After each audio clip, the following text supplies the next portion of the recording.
Welcome to the CVAL Championship. We are back with our coverage of, I believe we are down to just 8, maybe or so 10 teams. So we are down to the wire when it comes to what is left here for CVAL. I'm Simo. Joined with me is Smoke as we are diving in today to some amazing matches. Smoke, how you feeling moving in today? Man, I'm feeling good. I'm feeling pumped, and all these teams in the upper bracket semifinals should be as well. We got Harrisburg going up against TAMU Maroon.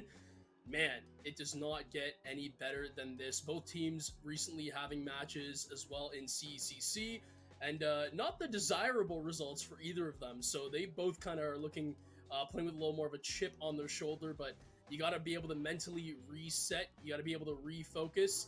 You only got around a 15-minute break, and then boom, back into CVAL semifinals. So there you go. That's just kind of how the cookie crumbles, and we'll see who's better under pressure.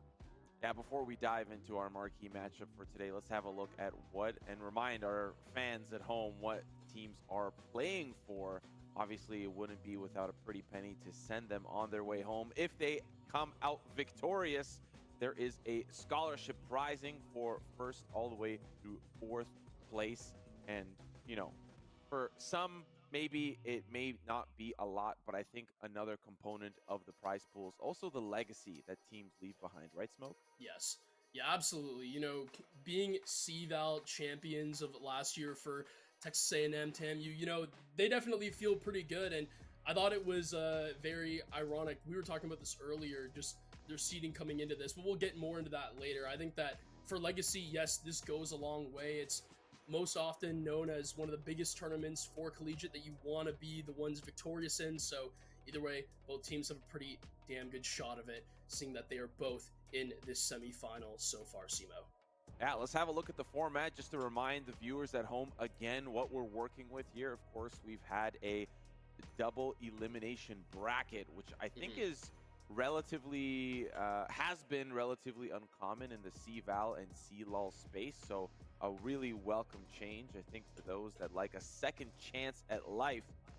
We currently, just to give you a little bit of a heads up, are in the upper semi-finals, covering one or two rather of the 4 teams sitting pretty here, while the remaining 4 are in the lower bracket. Looking at the bracket here for the upper side, it's Harrisburg up against Texas A&M, and on the bottom side, Maryville versus Fisher. We won't be covering that, of course. We'll be diving into Harrisburg TAMU, but still another banger match on the opposite side of the bracket.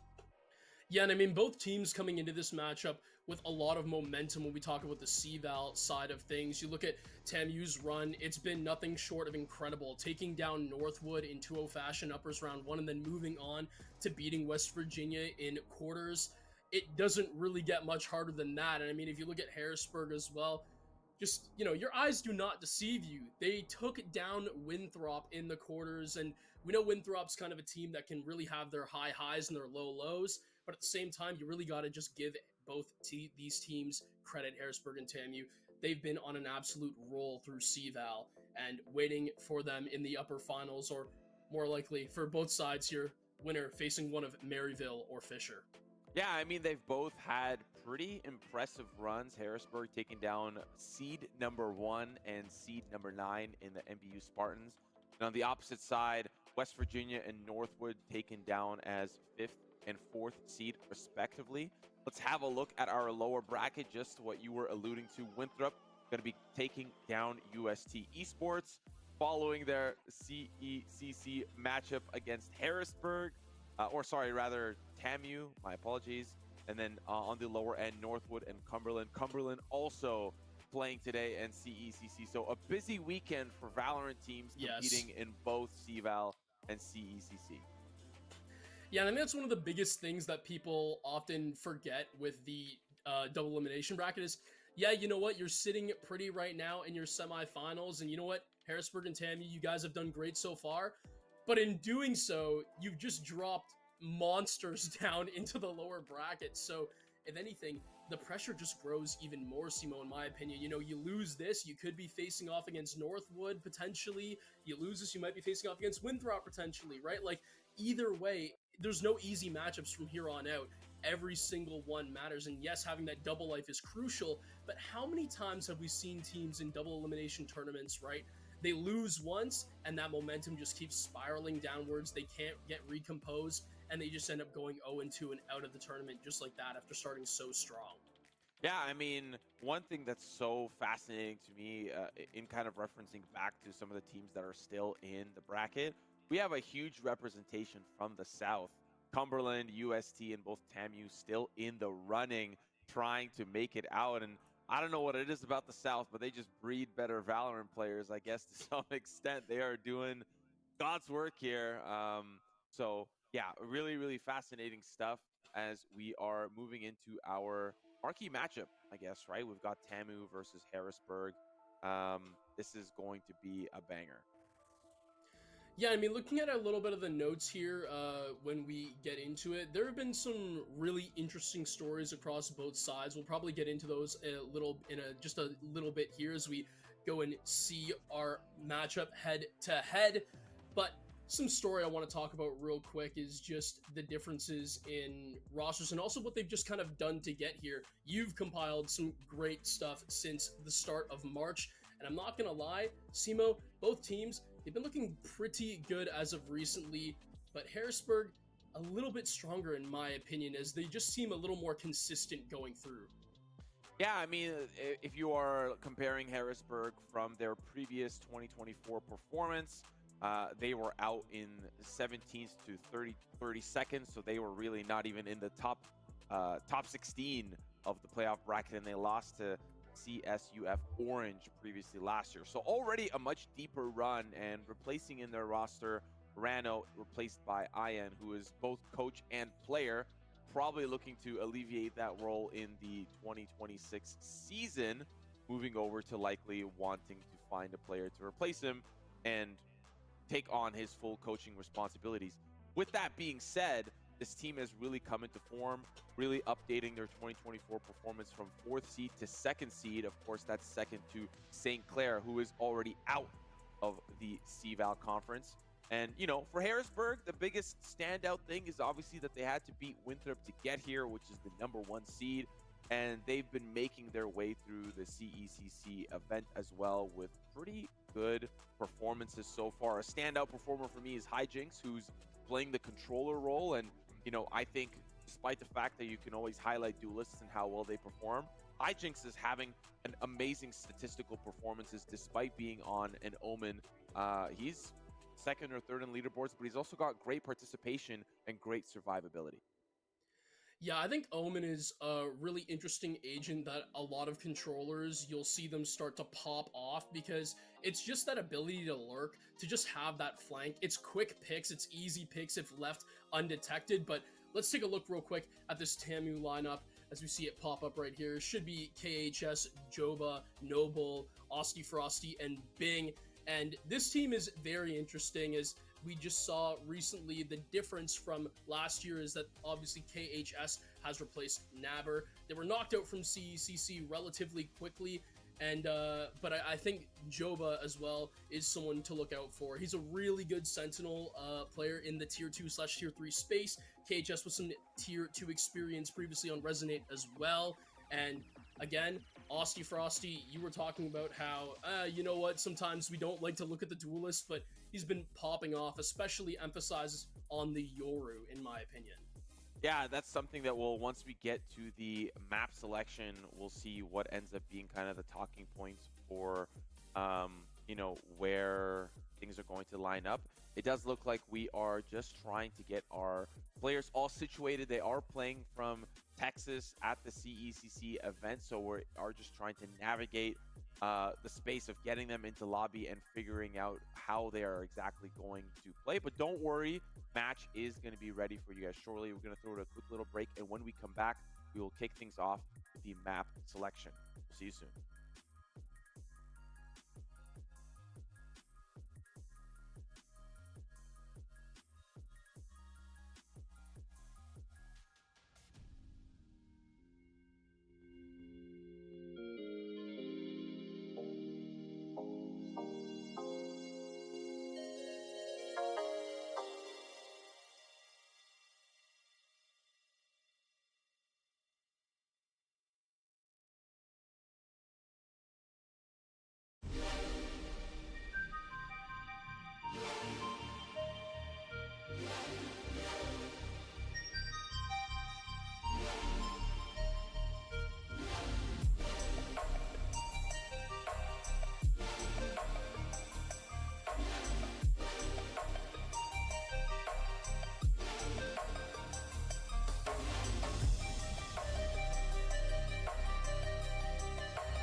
Welcome back to our coverage here for the CVAL Championship. I know that you have been waiting quite a long time. Maybe some of you have just joined us and you have no idea what we're talking about. And if that's the case, awesome.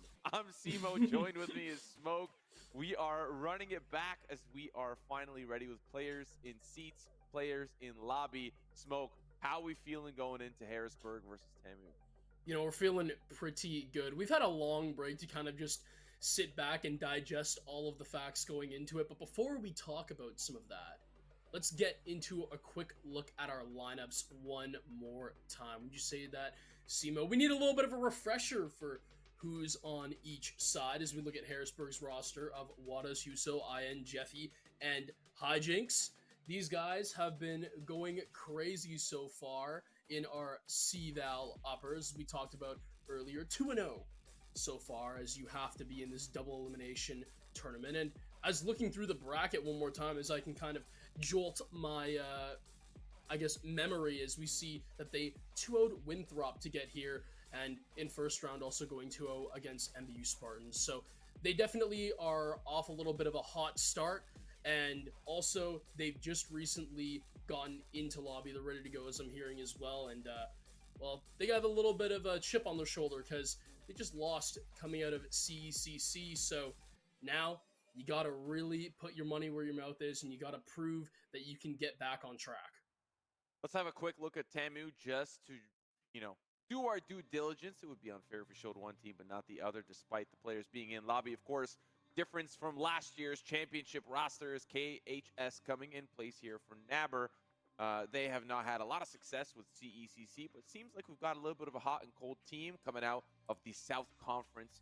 Is the 5th seed, so barely making it in, but still, we still have 3 South seeds left in this top 8 tournament. So let's move on now to our map selection and really kick things off there, as players are just awaiting for us to stop blabbering. We're going to be going over to Split, Haven, and Ascent. And Smoke, you know what I'm about to say. Haven and Split, both really good maps for both teams. Yeah, you know what? Looking at some of these stats that I'll run you through real quick, Split, the map that we're going to be going to first, Harrisburg are so dominant on it. They've played 9 times so far in the last month, and they've gone 100% on win rate. You heard me right, ladies and gentlemen. 9 times they've been on, 9 times they have won. And well, for TAMU as well, they have a 50% win rate on Split, but I don't really like talking about those earlier matches, because if you look at recently how TAMU have done on Split, they have done nothing short of incredible. Looking at their matchup against West Virginia, they took West Virginia to Split and 13-won them. That's just insane. And they also 13-3 Northwood on Split as well. So if we're talking about really who has the hot hand on Split, I'm definitely thinking that TAMU does, and it's no surprise that they picked it out here, because despite what the stats say, as of recently, TAMU have been running wild on this map. Yeah, we'll cover the remaining Haven and Ascent maps once we get to those points. I want to stick here to Split to just really dive deep into this first map. It's going to be a battle of the compositions, to be quite honest. The composition that has been run here by Harrisburg is pretty standard place. We have Cypher, Omen, Viper, Raze, and Sky. Double controller on Split, pretty standard. And funny enough for TAMU, the first 3 maps of their 6-map streak here since March 1st was that same comp. But very recently, they started playing something different, running Tejo, running Yoru, of all things, instead of the Raze. So keep an eye out here for Texas A&M if Austy Frosty picks up that Yoru, if KHS picks up that Tejo, and we have a little bit of a different composition. Also running a breach, so double initiator versus double controller. We'll see what Texas A&M end up locking in as your pretty standard Harrisburg composition on Split. The one that's 100% victory is coming in. Well, I wouldn't be surprised, especially if you want to start out hot on the attacking side for Texas A&M. Seeing the Teo Breach combo, it's the best double initiator combo, at least in the game as of right now. And it makes a lot of sense, not just in ult combinations, but just what they both can do in general with their neutral abilities, right? You can have that breach set up the fault line. You can then mark the Teo missiles on that so the players are concussed and they can't move anywhere, right? So all these little simple combinations are what makes this double initiator lineup so good for Texas A&M, and you see right there, they've picked into it. Joba on the Viper as well. Omen gets selected from Bing, so you're running the double initiator, double controller lineup, and just like you said, Simo, we know what Austie Frosty can do on this Yoru as of recently. He's going to choose to pick into it yet again. And what's fascinating is the comp pool that we have. Split Haven Ascent. Austie Frosty's only going to be playing Yoru based on what we have since March 1st.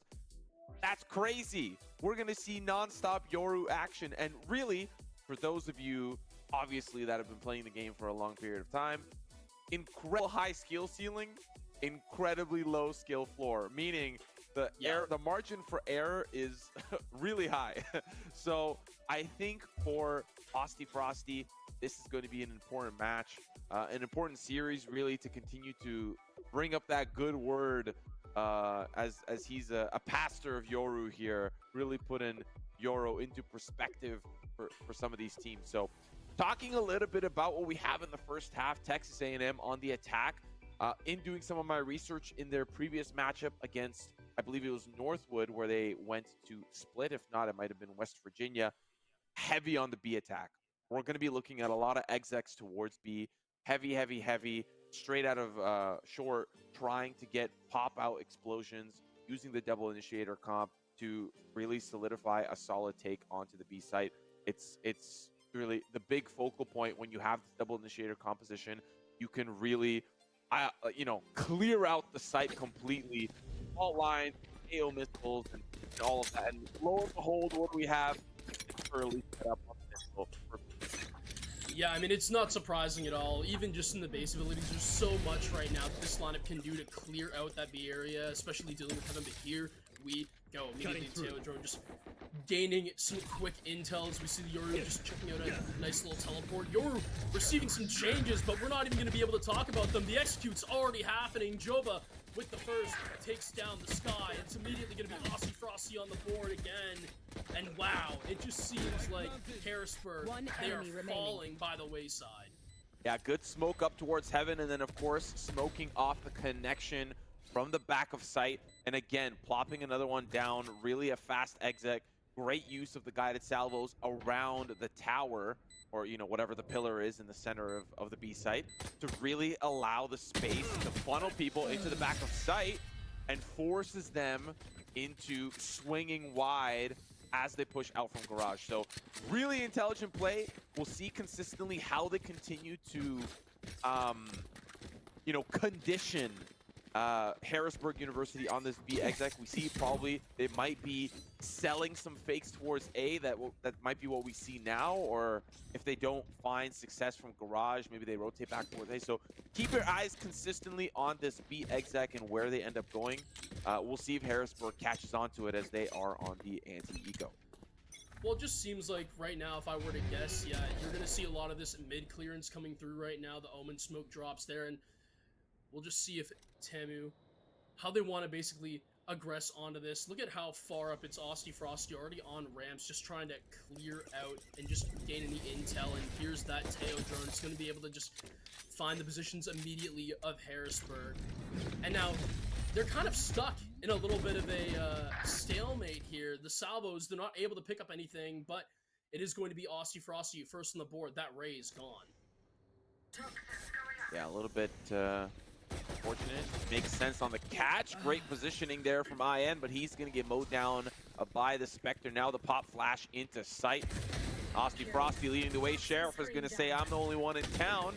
Actually stops them dead in their tracks, and a quick flurry of frags going to go over towards a null 2v2, and it's just down to the one Woda. Now Joba's got just the one to deal with. This is not really the way that we had anticipated it going, but still TAMU end up cleaning up the round, but they definitely made it costly on the side of Harrisburg. Yeah, I was gonna say, it's still quite expensive seeing that Joba, the only one to actually keep the gun from the last round. As Harrisburg, they definitely did a good job of trying to fight back, considering this is TAMU's round to win, obviously on that second round conversion. So now, I think it's just going to be very interesting to see. You know, they switched up now. They went to A. they showed that they have flexibility now with both sites. And it's going to be interesting to see how Harrisburg can keep them guessing as they try to deny TAMU the bonus on the third. That goes there. Yeah, a little bit of a misplay considering we are looking at a little bit more, I think, of an attacker-friendly focus. I mean, when you're running double initiator, like, what do you expect, right? Like, it's not Yeah. going to be particularly, if you're going to be playing on the defense, you're going to be looking at potentially a little bit more aggressive play off the rip. So a little tech pause coming in. I do want to remind those folks watching at home that our teams are playing from the CECC land out from Texas. So not everything's going to be perfect. They're not playing from their school setups. They're not playing from their home setups. Things can run into issues. So please appreciate you bearing with us. And, this may not be the first technical pause that we might experience. I'm hoping it's the last, though. So we'll see kind of what the issue may be. But looking at this third round, of course, kind of like you highlighted, it's not going to be, financially the most doable round here coming in for TAMU. That tough execution off of the rotate back towards A. They didn't even try the garage play at all. We did have early looks from, I believe it was Hijinks. He was playing contact towards garage. They didn't even really bother to check for it. Maybe Harrisburg is, I mean, they're going to be doing their due diligence on both sides, to be fair. But yeah, just a tough exec. Maybe using some of that utility mid round costed them on the rotation to A. They did get an early pick onto Huso, but that really just wasn't enough, it seems, as the exec just kind of fell apart. Yeah, it was to me sort of the defining moment was we were seeing so much util used in mid, and the second that Teo Drone was able to find the positions of Harrisburg, Tamu was thinking, well, okay, if they're giving this up, maybe Harrisburg thinks that since we're doing this drone through mid, maybe we're getting someone with that and doubling up. No, immediately they find that that is clear. They have positions knowing one's on heaven right there on B, and that is the immediate signal. Full send down through sewers, full send down through A main, and just take the space for free. And it was really well done there from Tamu. And, Harrisburg, again, you got to really tip your cap to them. They made it an expensive round at the very least for Tamu, but even then, I think that the execute was just so well done off of that Teo intel as well. So well timed to just realize that, okay, you have that space, collapse on it immediately. Yeah, it's just the problem is going through sewers is such a long journey that it allows Harrisburg to react way faster, and they did, right? They put two, Yeah. three members onto the site. So you're right, the call is great, but if they're not able to rotate through vents, like then what is it for? And if they didn't have any contact players towards the A site on ramp, then what was it for, right? They had the Viper, but it slowed things down. I forget who it was. I think it was Woda who was playing pretty close up. Um, on the rotation into the A side itself, and it kind of thwarted them to stop and recheck. And of course, there was no heaven played, not from what I can remember. So really, just lambs to the slaughter running on in. And I think you're right on a fast execution from the pick off of Uso, but the problem is that they just took the long way around, and Harrisburg was able to react despite maybe not having the weaponry, obviously. Yeah, they did get that round in the end, but at the same time, I really resonate with the whole fact of, oh yeah, you know what? They did take the long way around, and that gave obviously Harrisburg time to reposition, and that's the sort of thing where, you know what? That's why it was that expensive round. Is well, in Valorant, positioning over gunfight is sometimes the key to go. You don't really need to worry whether the guy is a vandal or not when you're shooting him in the back 3 times with a ghost before he can even react. You should end up getting that kill in the long run, and we really did see that a lot of uncontested, not 50-50 gunfights being taken there from Tamu, and well, on the wrong side of it, if anything. So again, yeah, they win the round, but very expensive you saw from it, and I think that is exactly what was going on there. Is you see, there's not a lot of heaven pressure. They weren't really able to free up that position, and that was really key that Harrisburg were able to hold on to that just to make it a little more taxing to walk onto the site as Tamu did. Yeah, and I mean, just a quick little update for those watching at home. What the tech pause is specifically about. Tamu seems to be having some technical issues, some monitors maybe not working as intended. So we are just waiting for the result of that. Seems to be probably just a couple more minutes now, as we are. It would be kind of foolish, I think, to slow things down for us. So I think they'll be right back. Let's talk a little bit about Split and how Tamu really like to play on the attacking side. And I really think it does boil down to solid early pistol momentum. They won the pistol, but now I think that the economy is in a little bit of a tough place. It may be a little bit longer for them to get rolling. Their attacking half against Northwood happened to be what is this? Math is hard. A 9-3, which pretty aggressive. They win the pistol, they win the conversion. Of course, Northwood is going to win the third round bye, but after that, it was difficult for Northwood to even really stay competitive. And then once we got to the defensive half, Tamu just really rolled them away 4 rounds in a row. But I think what I'm trying to allude to is that having a solid start is going to make things that much easier. But you're against Harrisburg, which has an undefeated split record. So the fact that you've lost the second round, it doesn't mean that you're going to lose the map, and it doesn't mean that you're not going to be, breadwinner coming into the round. It just means that for you to get to that buy point, it's just going to take maybe a couple rounds, one or two at least, to really fix your economy back in the right place. So probably a little bit of a shocker for Tamu. They probably did not want to just go down to the one. I mean, and there was a scenario, unfortunately, where Woda actually gets the kill, and it's a second round win, which makes things even worse. So yeah, they're on a little bit of a hot streak, but their economy is in a tough spot. So we'll see, of course, how they bounce back from that. Yeah, I mean, they're starting off good, but as you said before, it's going to take longer for them to really get rolling. That being said, if it's any pair of players that are going to be able to get the job done, it's that initiator combo, right? That Teo breach. I talked about it earlier.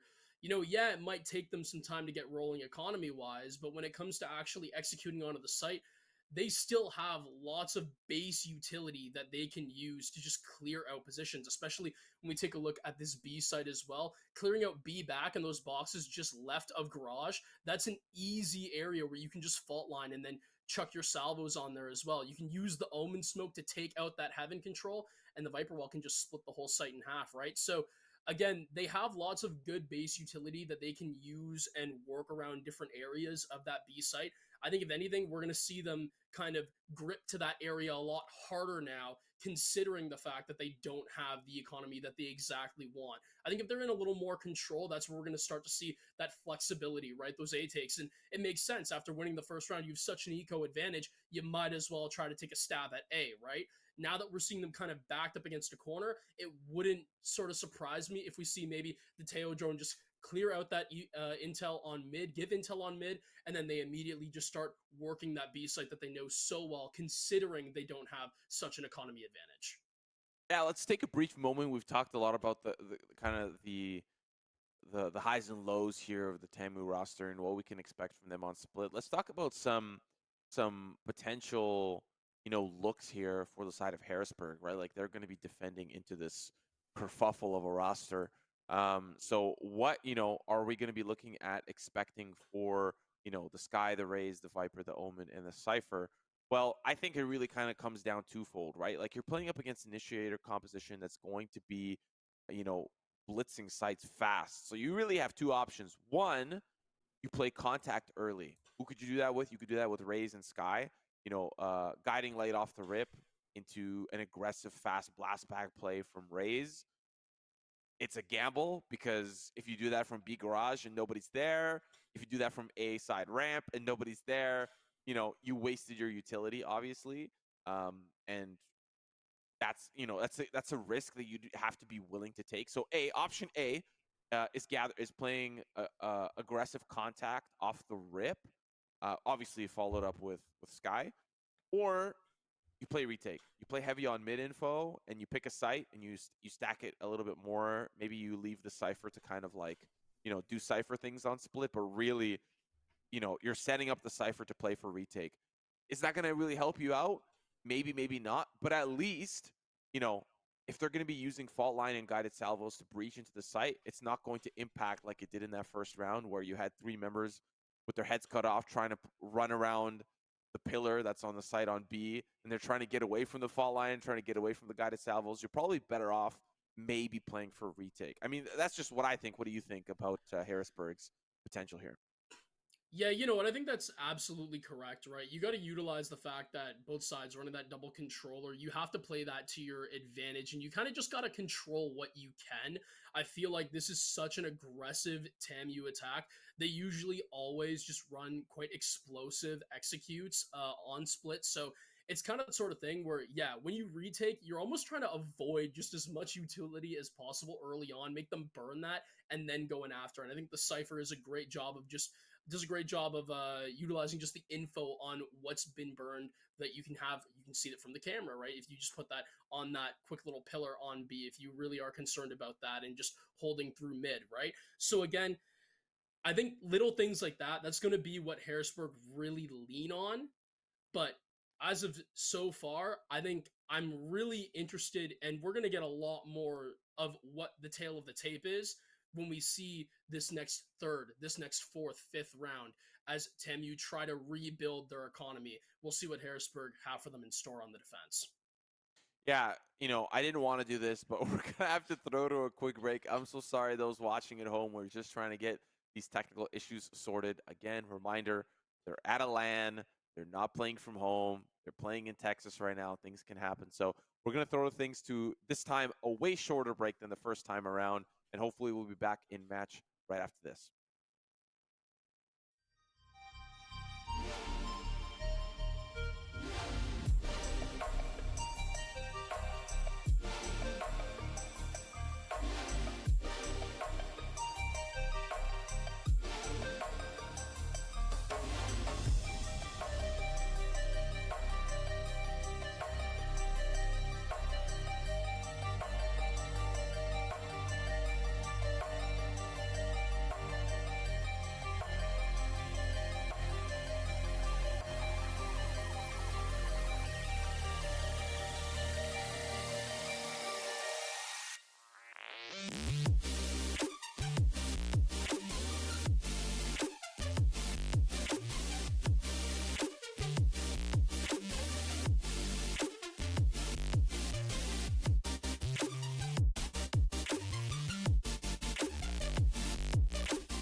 Listen, I promised, I delivered. Short break. We're heading right back into our match. Both teams are ready. No more debating what happens in round 3, 4, 5. We're about to see it before our very own eyes. Let's see and go right back on to split with Harrisburg up against TAMU. That third round that it is kind of approaching next. We see the loadout here for TAMU. A force buy makes sense. Once you get that lost streak kind of cooking, you might as well spend everything just to... Or, there is that other side that, TAMU maybe feels like they can really steamroll here. And once again, back to B here to start. Right, but there it is, right? That Tejo drone just clearing out the mid, and immediately it's going to be the B site that Harrisburg are looking to hold. You see where that Omen is just positioned. I talked about it earlier. We'll see what TAMU do to clear it out. But here it is. The clone comes through. The blind happens. The aftershock goes in to try to deny positions to the right. And here's the take. Hijinks! You just thought the trio discipline was a little too long. Noble takes him down. The swing comes through, and TAMU, they have their answer. They've cleared this one out. Plant goes down. Post-plant, Harrisburg. 2 left to deal with it. Yeah, and a great pick here from IN from Heaven. Of course, I don't know how many smokes there are left. Great swing here from KHS off Garage, just down to Huso. Probably wants to keep that weapon. And wow, a great execution here from TAMU. Like you called, the fault line, the guided salvos, the early drone down to vent allowed Joba to walk up into Heaven for free. it was smoked off by Bing, which then, as the exec comes through, guess who drops down from heaven to take care of, I forget who it is, but look, there's that body there right below the ropes. It's Joba that drops down and gets a pick. So perfectly timed execution. It almost seems as if they've been executing this time and time and time again. Some of the things that we highlighted in terms of what can Harrisburg do, I'm looking to see some of that hopefully in the coming rounds. Yeah, well, you know what? This is now where we start to get into some dangerous territory, just because now Tamu, they have that bonus, so economy-wise, they're looking at very good. Not a lot of force buys that have to happen, minus really just Noble, who's trying to see if you can build off of what you have so far, and you should be able to do so, because considering the state of Harrisburg's credits, this is where we start to think, okay, now I need to test your mental fortitude, right? VALORANT, that game sometimes that we don't talk about the mental all that much. You're down early in split, potentially you could be looking at a quick 5-0, 6-0 maybe. How many more rounds are Tamu going to grab before Harrisburg finally start to get some economy in, right? It's that sort of thing. It's those tests that really show what the good teams and the great teams are and how they differentiate. But let's see, it seems like Tamu, you know, they have that economy advantage, as I said earlier, and because of this, now I made that point that if they're flexible with that, they can show their A takes, and it seems like they're trying to hit into that right now, Simo. Yeah, Hijinks anchoring down the B site alone. He throws a smoke towards the site itself here. I don't really know what that smoke is really aimed to do. It has already subsided. Tamu really respecting the possibility that a shorty could be around any corner at this point. And now they've got complete control of heaven. They've decided to exec smoke back towards greens. It's just IN on the site. Sheriff's gonna do its work. That's two quick frags. Looking for the third. It's Bing converting back. Austy Frosty now back of sight. Gonna be the point person behind the smoke as the spike goes down. Harrisburg have picked up a Vandal or two here, at least on the top of Husu. This is still possible. It is still possible, but right now, Huso needs to be the one to do God's work. At least, you know, you would think the percentages would line up that way. But Jinx with Heaven positioning, it's just going to be Harrisburg. They need to run on in. They have to double stack and play for trades. And there it is! Hijinks with one from Heaven, and Huso finds another on the double stack. Hijinks! A second. The Sheriff shots ring loud through Tamu as they lose 4 members to Sheriff headshots, and they seal their first round. Yeah, that was a great retake. I like how you called out the double play off the smoke.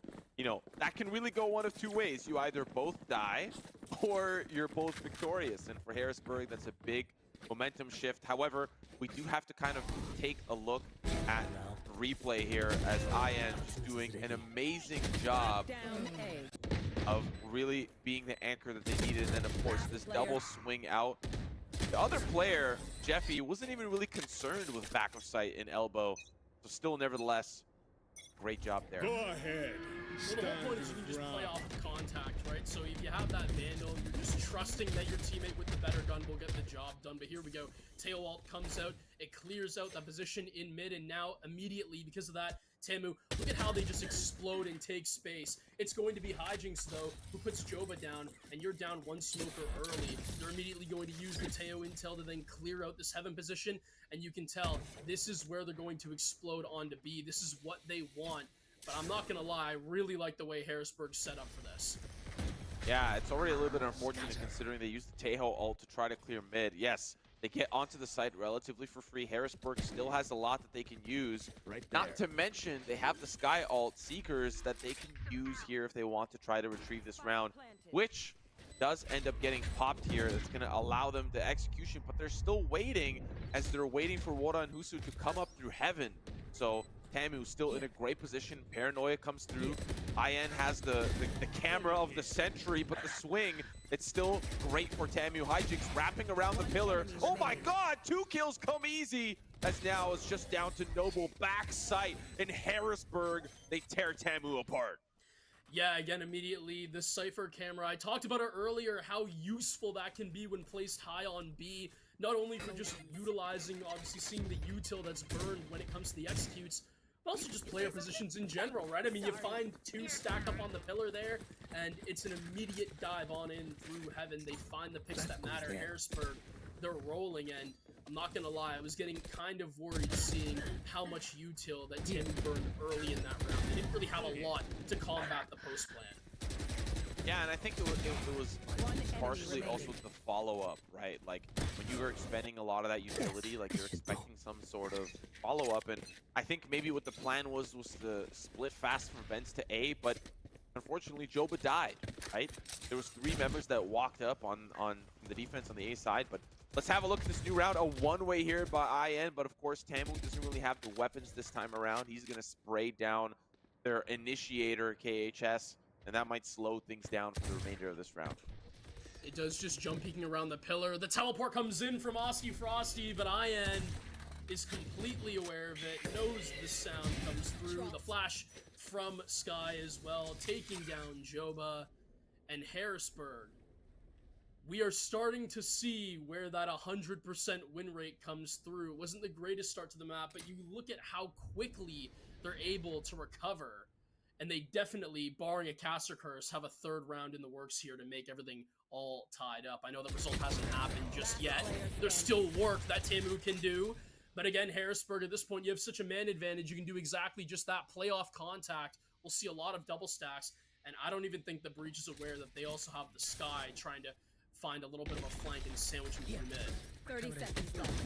It's going to find that camera. Headshot's good onto 1, but it's obviously a quick conversion here for Harrisburg. And we're all tied up 3-3, so a lot of the questions that we wanted answers to here for Harrisburg have kind of come true, and I think it's really off the back of great intelligent play. They're playing their agents kind of as needed. You know, they're using also great stalling tactics. I think using the Cypher as intended, and using Jeffy as intended. There was a play, I think, 2 rounds ago where he smoked and snake-bited Heaven, which slowed down the push from Heaven into the B site. So if Tamu is going to want to be successful, they're going to need to move quick and do it very, very fast. We've got the dimensional drift up towards mid. He's going to spot out at least 1 towards Heaven, maybe get in towards the defender spawn, but he might be surrounded. The pop out, and he is gone. Yeah, again, you know what? Jeffy just doing a really good job there dealing with the Yoru. It's really more of a misplay, if anything, from Austin Frost. He just couldn't get around the wall in time. And that's the thing we were talking about earlier, you know, Yoru can have some really high highs and some really low lows. Tamu, however, they're really doing a good job of recovering it. Mainly, Bing, the Omen's been going insane with the Phantom. Finds 3. Huso with a response onto KHS, but the plant is already down. And now, with man advantage, Tamu, they just have to hold their crosses. Yeah, and look, the quick wrap around from Bing. He's going to be dropping on him from Heaven. Great intelligent play. All they have to do is wait for Bing. They didn't really need to play your life there, Noble, as you have an Omen that's already wrapping around. He's going to find 1. Quickly traded back. Just down to the 1v1 now as the spike ticks. Joba going to have probably the advantage here up to half. The swing, it's good. Round converted back for Tamu, but it went down to just the 1v1.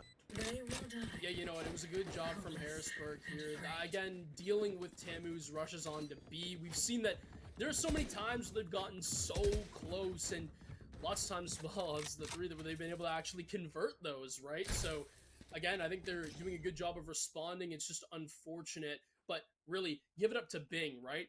A little bit of a misplay there from Oski early on the Yoru. It's unfortunate, it happens sometimes, but it doesn't really matter when Bing's going to be able to clean up 4, right? So at the end of the day, Tamu, they get the job done, and now we'll see how they work this mid-take yet again. Looking, of course, to try to clean things out towards mid early enough. Utilizing utility they have. Drone obviously down from fence, and on the other side is So, who's going to be waiting for Osti Frosty. Let's see how quickly he's able to react. He's playing close. The spray comes through. Paint shells, of course, to slow him down. But he's going to teleport all the way back to spawn. So we'll see how long it's going to take for Huso to maybe find some courage to hold that line at least for a little bit longer. Yeah, and right now, you know what, Tamu, they're just taking things slow and steady, looking up to this A take. But again, we see them choose sewers as their most favored route so far. And we've talked about the pros and cons of that. But now the question to me is, you have two players from Harrisburg that are kind of sitting in that mid area. How quickly can you take control of ramps? And now the execute goes through. You know what? Screw ramps, screw heaven. We're just going to move on in. Noble is going to pay for that, though. And now, Harrisburg, they have man advantage. Not to mention they've got the Viper's Pit as well. It's going to make things that much more difficult on the retake. And now for Bing, he's TPing off site. So a lot of ultimates here from Tamu committed. Keep an eye on that as they are in a 5v4 disadvantage now. The entry here from Harrisburg trying to find their way into, oh my goodness, the shorty's going to take down KHS. Just down to 2 more members in the pit. It's Bing who's wrapping around from behind. IN playing close contact towards Viper. This could bring down the pit, but Joba's got it. Joba's got 2. Joba for 3! And Tamu decimate Harrisburg Storm. I mean, it is just unfortunate at the end of the day, you know, when you have Tamu putting down the Viper pit, it really is hard to sell that one away. Harrisburg, you tried all you could, but at the end of the day, Joba just had the advantage, finds 3, Bing to clean up. It doesn't get much more beautiful than that. Beautiful spray transfers there by the Viper and Joba. And Texas seems like they finally got their groove back. Clearing out this mid area, it looks like if it's anything that is signaled from the Breach's positioning, they're just going to try to calm this one down, and immediately when they realize of the heaven control that could be happening, they probably then rotate over to that A side. This is the second time we've seen Harrisburg off this aggressive A look, and it's worked out well for them. Joba's going to be out of commission. They used the Viper's Pit towards mid. Didn't work out this time. Kind of some fallbacks of using the pit mid is that the Viper has to stay there, so as long as it's up, you know that the Viper is playing contact towards mid, which is kind of a little bit unfortunate. So they know Viper's mid, they know Cypher's B. Going to give them maybe a window of opportunity to go towards A here, but it's a heavier stack from Harrisburg. It is. It's going to be a lot harder to take it down, especially when everyone's just moving through one area. We see the flash there coming through from the sky, and now Aussie has to make plays happen. Paranoia comes out and it's going to clear out that A main area for the defense, and we see Uso being able to take down 2. Austin and KHS, though, they find picks of their own, and now all of a sudden, 30 seconds left. The onus is on Harrisburg. They do have the health advantage, but you are in a post-plant situation, and with Austin making plays on the Yoru, it's a hard man to bring down when he starts heating up. Jeffy with 1. The 1v1 ensues. You know the positioning as well. KHS, 1 hit. Any bullet will be able to take him out. What do you have in the tank? What do you have in store? It's going to be the tap from Jeffy, just working around the B-back area. The cross! It was just barely missed out. The concussion comes through! And KHS plays that beautifully as Tamu, they're able to convert their 6th. Talk about a special delivery. My goodness. KHS with the fancy footwork. You know, I still have to make the comment, I don't want to be a Debbie Downer, but that was definitely more costly than I think that Tamu had anticipated. Still, a round win is a round win, and KHS showing us why he is the pickup here for Tamu this season. And what an impressive feat here as we're looking at another round. A little bit of a tougher buy for Harrisburg, so don't be expecting the magic to really sing here. Still possible from what we've seen, and for Harrisburg, it seems like they're constantly fishing for intel on different areas. We're looking at an A intel fish or a mid intel fish, and this time it's the mid intel fish playing with Quota and Huso. Obviously, they're going to be sending Trailblazer out, but looking over towards A, IN, the anchor, he's not going to survive, and it's going to give Tamu, the way forward here on the A site. Yeah, and at the same time, you know, they're taking space, but the spike is actually in sewers right now, so someone's going to have to pick it up eventually if you want to make this execute known, but the space has already been taken, so this one should be pretty freed up. But now, the question looms. You see how stacked up Harrisburg are on B. This is all phantom pressure. Nothing has happened here. That spike is planted, and now look at the mini-map. This is my favorite part. Look at how they all run like headless chickens through mid. They know, panic stations, but we will see how this retake happens. We know in the past, Harrisburg, they've been able to do this very well. See how Tamu deals with the pressure. Yeah, I think they probably calmed out that the kill top ramp was won, right? I don't know if Ian saw more than one, so the comm maybe stack B is going to be fast. So again, it was the wrong call, but you know, it is what it is. So there's only so much you could do in that scenario, as Hijinks also in a little bit of a tough spot. Actually, gonna find one and done no matter what, but still 2 players here for Harrisburg. A little bit too late to the punch. They're gonna die to the spike, of course, and Tamu now on a 4-round lead. Yeah, you know, it's a little bit unfortunate, actually, considering that it was such a man disadvantage. That timer was getting so low on the spike. It is unfortunate that the positioning of those 2 Harrisburg defenders gets caught out because, well, now you have to force buy for the entire team. So there it is, right? Harrisburg, a real big round for them, and Tamu, if they're able to take this one away from Harrisburg, that is almost going to completely seal the deal. There's just no way you're going to be able to have too much of, I guess, a matching eco on that 12th round. And, well, at some point you got to burn it. So Harrisburg, they've elected to do that on round 11. Finally, a look towards Garage, and this is the first round that we're seeing Huso with the Operator. He is 1 point away from the Showstopper, which could be a relevant factor later in this round if he manages to get the pick here onto Noble. And of course, he does have the contact play here from Hijinks that can help him out if he's in kind of a little bit of a pinch. Now, of course, the drone is going to be coming out. Not sure if that op gets spotted, but now that bullet tracing, of course, will confirm that an op is in play, and you're seeing Tamu rotate over towards mid. They've got a lot of pressure that's been built up here by Osti and Joba, who's walked up ramp for free. So this could be a fast exit towards A or B, and they're selling A. Yeah, it seems like that's where Tamu have laid all their eggs. They want to take this A basket, and they're going to do just that. We see the tail ult's going to be looking to clear out that Viper. It does just that combo with the breach.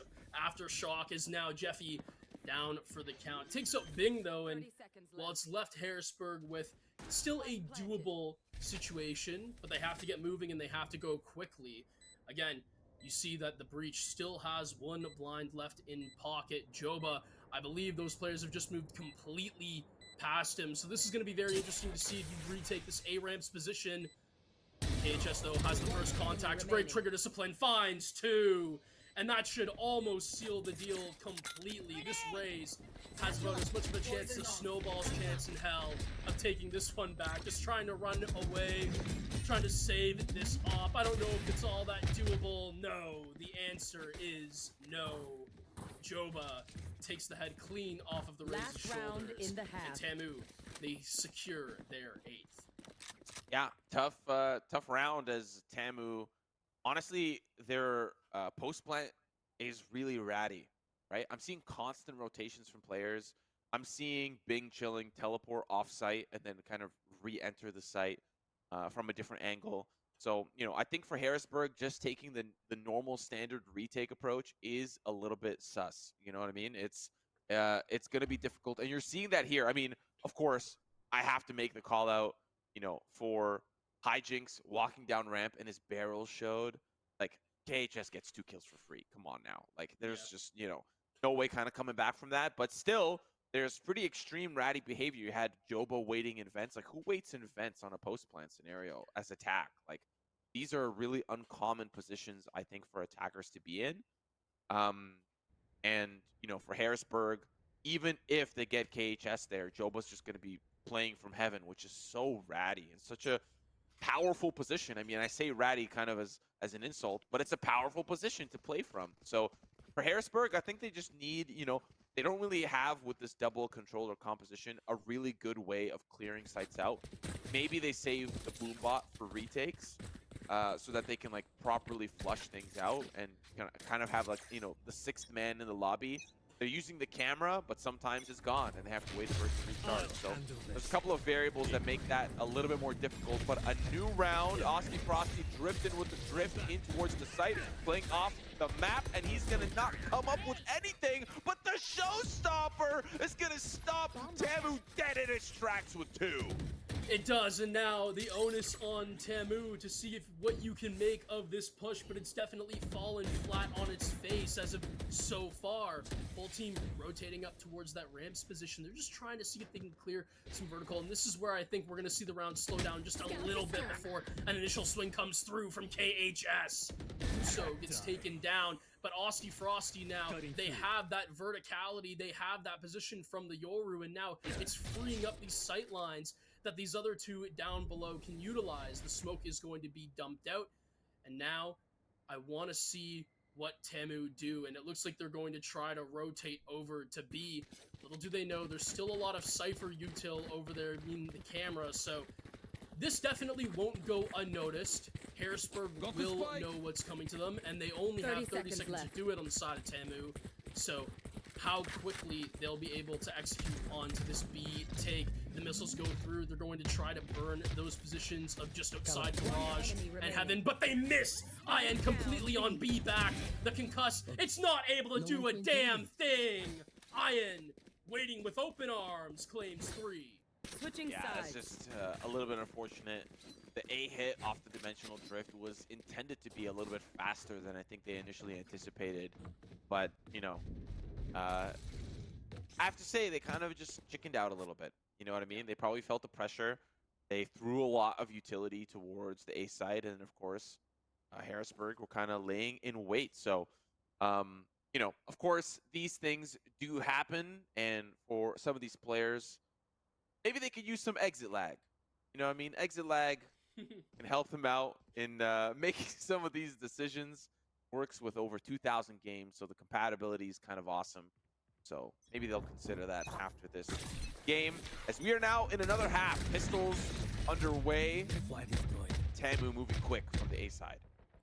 Well, now this is where I'm going to get very curious on how this is going to play out, right? Tamu, they have such an attacker-favored lineup. There's so much aggression that they can really toy and play around. So now on the defense, I wonder what Harrisburg are going to have in store. We mentioned it earlier as well. Their comp built so much more defensively, and it makes sense the sides they start on, but now that the half is flipped, you're talking about maybe saving the boombot for retakes potentially, but I don't even know if they're going to be able to dump such little utility, such blessed utility into such an early start of the round. But now Tamu, seems like everything is just slowing it down. Harrisburg, they're just kind of going back and forth. They need this mid control. They have it, but they need to figure out what to do off of it. And I don't know if they're aware of Joba's positioning. The quick peek will be able to confirm that, though, and now they should have this Heaven control for free.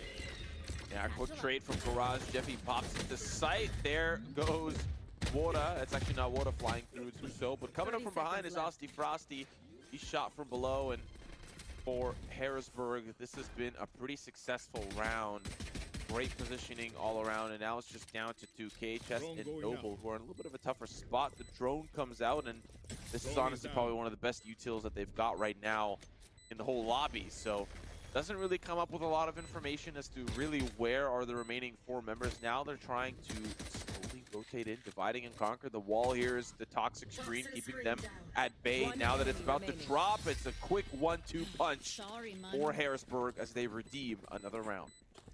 We saw Harrisburg really taking their time over around mid, but the second they had that position, the second step was, now what do we do about Heaven, right? We know the Viper's out there. The Omen confirms it with a quick jump peek, and then immediately is like, okay, well, they back off. I can just paranoia the position real quick, and that will almost certainly give us leeway to work onto the B take.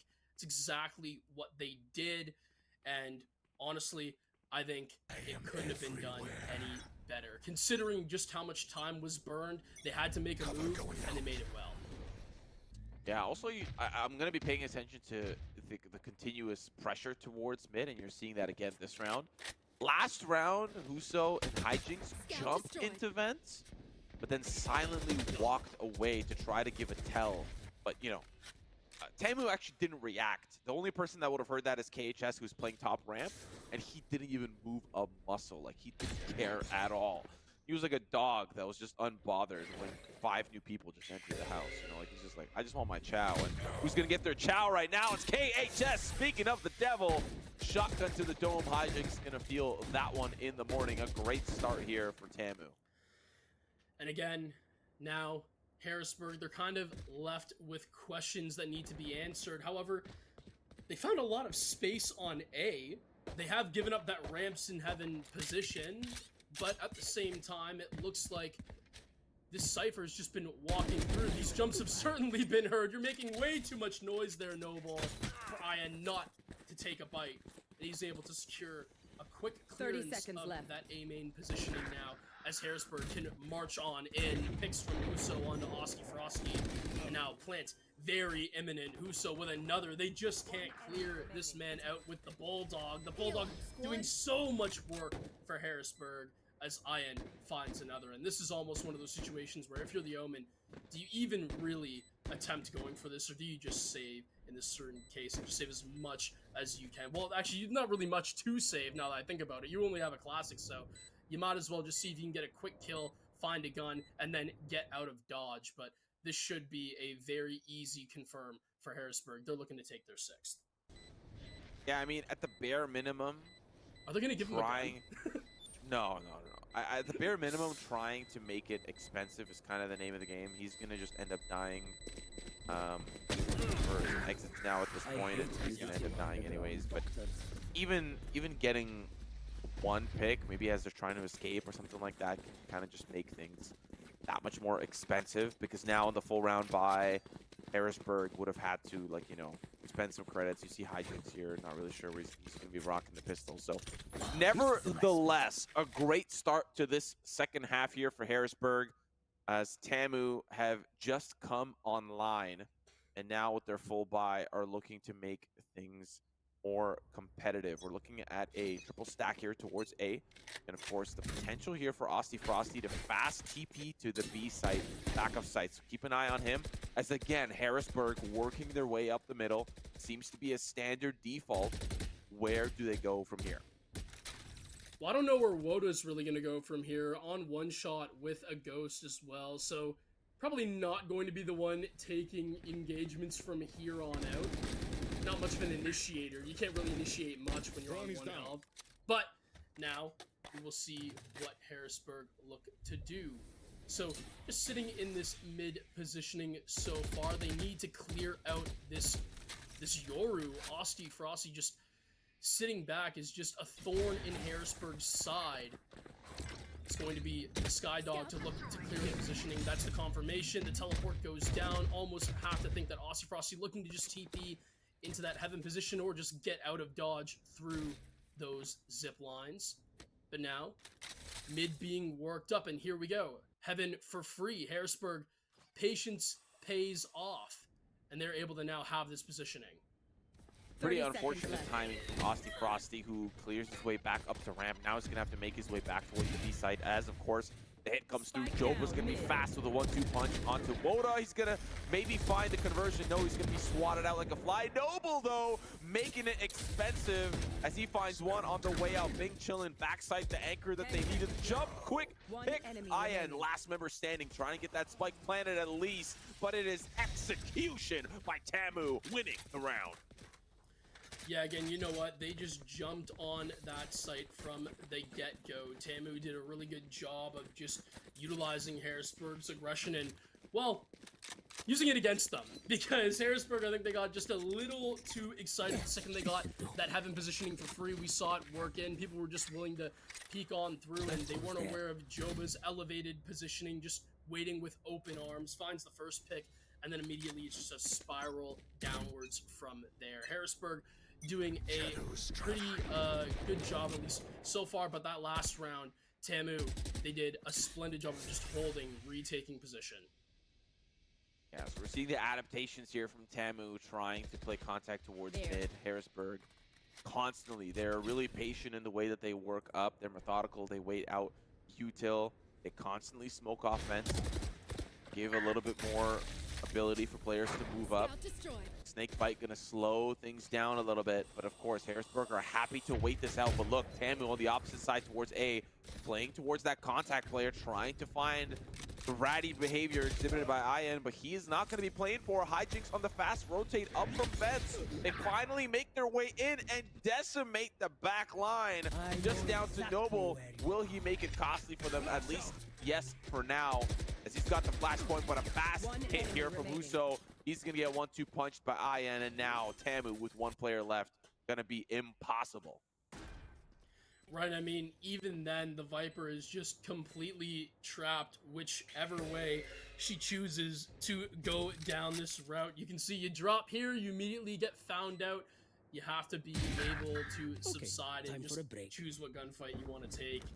Unlucky for Joba, walks into one that wasn't really even aware of. Ian cleans up and finds that last one for Tamu as they now, or sorry, for Harrisburg, as they take their 7th. Yeah, tough situation on the fast exec. You know, we're looking at a exec lag replay here, and you know, finally Harrisburg worked their way up the middle. I think for Tamu, kind of the keys to the castle here are making sure that you are a little bit more proactive looking towards mid. And as I say that, stingers, pistols, what do they have to lose? At least they'll get the information on the conditioning that mid is highly contested. But do Harrisburg anticipate 4 members here from Tamu? Only time will tell as the fault line comes through, and immediately it's actually going to be Harrisburg who make Tamu pay the price for getting aggressive on it. Boombot working its way on in. But even then, the job's really just been done, and now Tamu with such a man disadvantage, this Teo is going to have a lot on his plate to try to sort out as Harrisburg, they're almost certainly just going to collapse onto this through garage. Yeah, you have to double stack it through. It's going to be the pack that just gets the raise out of dodge, but even then, KHS has so much to do. Finds one through the wall, but Hijinks hits the headshot, and now it's all left to Noble to figure out the rest. And well, from here, I don't really think there's going to be a whole lot of figuring out anything. Right, I have some questions about that stinger headshot. I've got some questions, brother. Riot, we're gonna need to have a look at the tapes, brother. That was even KHS, I'm sure, probably in Texas right now, sitting back like, damn, I hit that, okay. Yeah, tough round, and Harrisburg are really coming alive in this second half. Tamu now, of course, 1 point lead for them, and they've really struggled the second half to find answers. And I wouldn't necessarily say it's towards this like mid prowess. Yes, of course it's prevalent from Harrisburg, but it's really how quickly they play off of it.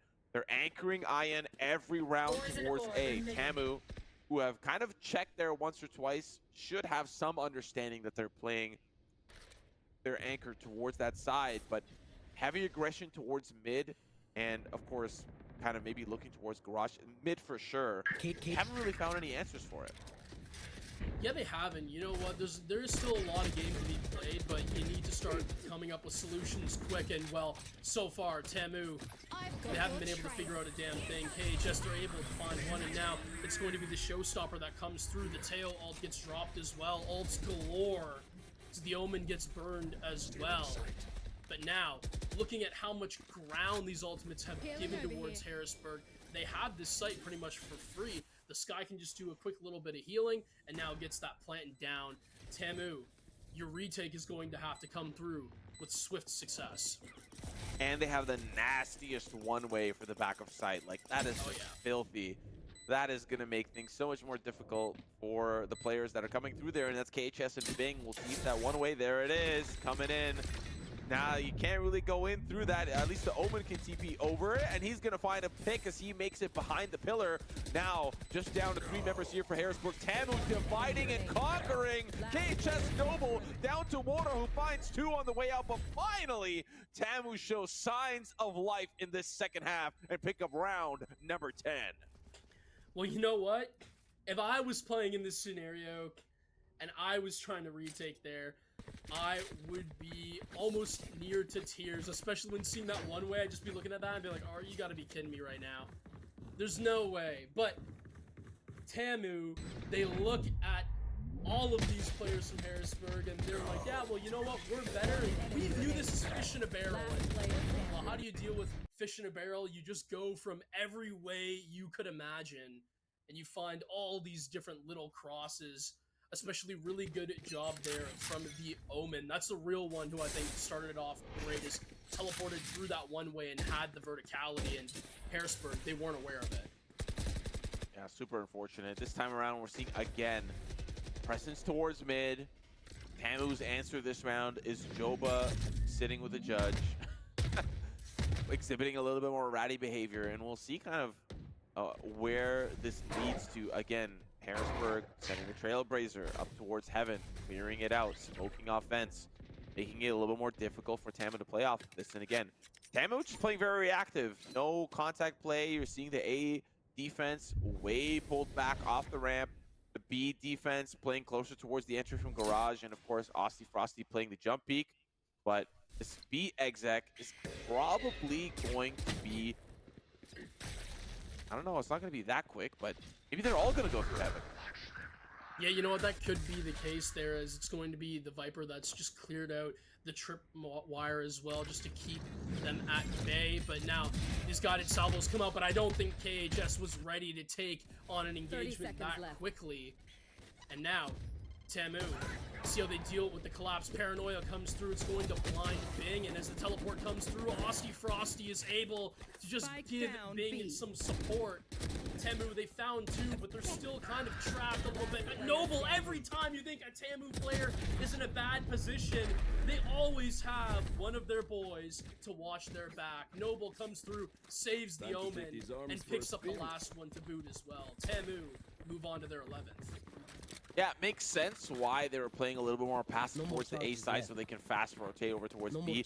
Rolling Thunder was the hero there. Rolling Thunder, as they all tried to funnel out from Heaven. Yes, this first pick was great, but then, of course, that player is needed on the side, and I think they were trying to do too much. They were juggling way too many bowling pins than they could handle here for the side of Harrisburg, and I think that was played really well in the retake here for Tamu. In fact, it never got to a retake position, and I think that's key. Yeah, and I think, you know, if it did, we'd be having a very different conversation. But I want to have a conversation with Joba right now. What just happened? What happened? That was so quick, and Bing is actually going to find one at least onto Jeffy. So both Vipers down for the count. Austie, if chooses to, will have that ultimate in pocket. Can get a lot of intel if needed, but for now, just holding with that oppositioning. Don't move, please. Patience will pay off. There it is. Finds the quick pick onto IN. Jumping from the boxes is KHS not able to land the shots, and Woda goes in as well and picks him off. It's going to be the Yoru ult that comes through as well. Good intel being found out here from Tamu, and now the op will surely rain down upon Harrisburg, as Noble with the final one. Bing gets the defuse, and Tamu move on to match point. Yeah, what I'm really liking, what I'm seeing here from Tamu in the second half, is they're not letting Harrisburg get to that retake scenario. In the first half, it was Harrisburg playing for the retake, and it wasn't great, right? It was a pretty consistent situation where Tamu were in a little bit of an upper hand on the retake. But here, they're playing so proactive that you're seeing fast rotates. KHS is already here. Austie Frosty is playing with his life. Does he need to? No. But he is, because he's got great communication with his team, and they're playing off that information in the fast rotates that are coming in. So round number 12, Tamu in the bag. This is map point. Tamu again, Harrisburg looking up towards mid. They found an early pick onto Joba last time. They might be successful again, but that doesn't mean a successful round. Yeah, but we'll have to see. The proof is in the pudding, and right now, Tamu, they're looking to eat that on up. And here we go as we see the Heaven contest, if anything, through mid, but everyone just backing off for now. Positions have been noted, and if anything, I'm honestly looking at Harrisburg, how much they're just kind of potentially sandwiched into this, especially when you look at how the Breach and the Tail are moving from Tamu. They're on a slow but low flank, and I don't know if this has been caught out. They probably have no idea. If anything, the Cypher would hear about it right now. But look at the mini-map, but the execute is already going down. Austie with one, but IN cleans up. Uso with another, and all of a sudden, Tamu, they're kind of falling by the wayside. Harrisburg, they get in, they get their plant down, and it's going to have to come down to the Omen and the Teo to bring this one home, or else we are moving on to yet another in what would have been a successful force buy from Harrisburg. Yeah, one thing that I'd like to be a little bit critical of here of Harrisburg is that some of their rounds, they move super quick, and I like those rounds off of the back of somebody like Huso who's blast packing into sight, but some rounds are just a little bit slower. I get that you want to be methodical pushing up through mid, but sometimes it has not worked out in your favor. This round, it's been great. You've had a fast exec onto B from Heaven. Things have worked out entirely in your favor, which is fantastic, but seeing something a little bit faster is going to, I think, benefit in the big picture, primarily because you're giving time for Tamu to react. And that is probably the biggest difference maker, I think, that is really that we're seeing here in the discrepancy between 12 to 9. So another round. Economy is looking a little rough here for Tamu. Not everyone's going to have their toy this Christmas, but thankfully it's just this. Oh, maybe. Okay, Jobo with the judge. It is what it is. I mean, we've seen Joba on the receiving end of some brutal early finishes on mid, but at the same time, we've also seen that shotgun work when just ratting in that position just outside of that mid area. You have the Viper Pit that goes down, and this will almost certainly mean that Joba just has to sit here with the shotgun. Is anyone really going to look to challenge him in there? If I was a betting man, I'd say, well, you're not a smart one to do so. That's a great call out here. Great positioning for Joba. And, you know, for Harrisburg, who's consistently played mid for the first time ever, they go to the garage. Oh, my God. The newest look from Harrisburg University Storm. There. And this is going to be a tough one. On the other end is a drone that's about to see a family photo. Only spots one. It's the son graduating from high school. But they don't know the rest of the family's there, waiting on the opposite side. Wall goes up, Trailblazer goes in, guided salvos to slow things down, and the dog doesn't even make it into the cage. But now the showstopper is gonna whiff completely. KHS waiting backside, there's the TP forward. This is domination from Tamu. They are going to clean things up, clean up the round, and clean up the map. Well, you know, Harrisburg, they came into this on split with an 100% win rate, but that is no more. As you see, they have finally lost it for the first time in the span of the last 31 days. Tamu, they keep up their strong performances in split, but the job is not finished. Done a very good job, though, and so far they move through to map 2 on Haven with momentum. Yeah, you know, we can talk about some kind of critical factors for that map in particular. Tamu, off to a little bit of a rocky start, but I think they proved very quickly why they really prefer the attacking half. The B execs were very masterful. Not once did they really look through mid. They were just happy, and I think it really boils down to, you know, the double initiator composition really paving the way for better opportunities on faster hits. Once we got to the second half, Harrisburg were kind of a little bit of a mixed bag, and I think Tamu was able to adapt and play off those retakes fast, not really letting them play off that retake at all in some instances, and that really made things for Harrisburg, made things that just much more difficult. Yeah, you know what? You were talking about how Tamu weren't really looking through to mid when they were attacking. I have to agree with you. And if anything, if they were ever looking through towards mid, it was really just to use that Teo drone to clear out that space. And when they found confirms on 2-3 people in that area, that was their sign of, okay, now we'll go to A now, right? That was their sign to take A. So whenever they were on these B takes, they did it through garage pretty often. And well, like I said, it works out well because there's so many different lineups that you can then use that Breach and Teo initiator combo. And I think overall in the attack, it was just too much for Harrisburg to deal with, even with the Cypher calling out positions, even with that double controller lineup. It's just simply too much to fathom. They weren't able to get enough rounds on the back foot. I believe we have some stats regarding that first map. I hope I'm correct in that. So we'll get back to those stats in just a moment, and we'll get a little bit of a clearer picture, of course, as to, you know, stats don't really tell everything, but yeah, I think for a map that Tamu picked, I was a little bit surprised considering the win rate that Harrisburg Storm has kind of had historically. But I think what it does boil down to is the composition, primarily for one reason. Tamu have been running the same comp as Harrisburg in previous renditions, but now they've kind of polished up to include this Teo, Breach, and Yoru, and I think it really makes a massive difference. Yoru having the potential to be so disruptive on the attack and on the defense, and really flexible. And I think you saw Asti Frosty play that way. Very flexible, can react to whatever needs to happen on the attacking side.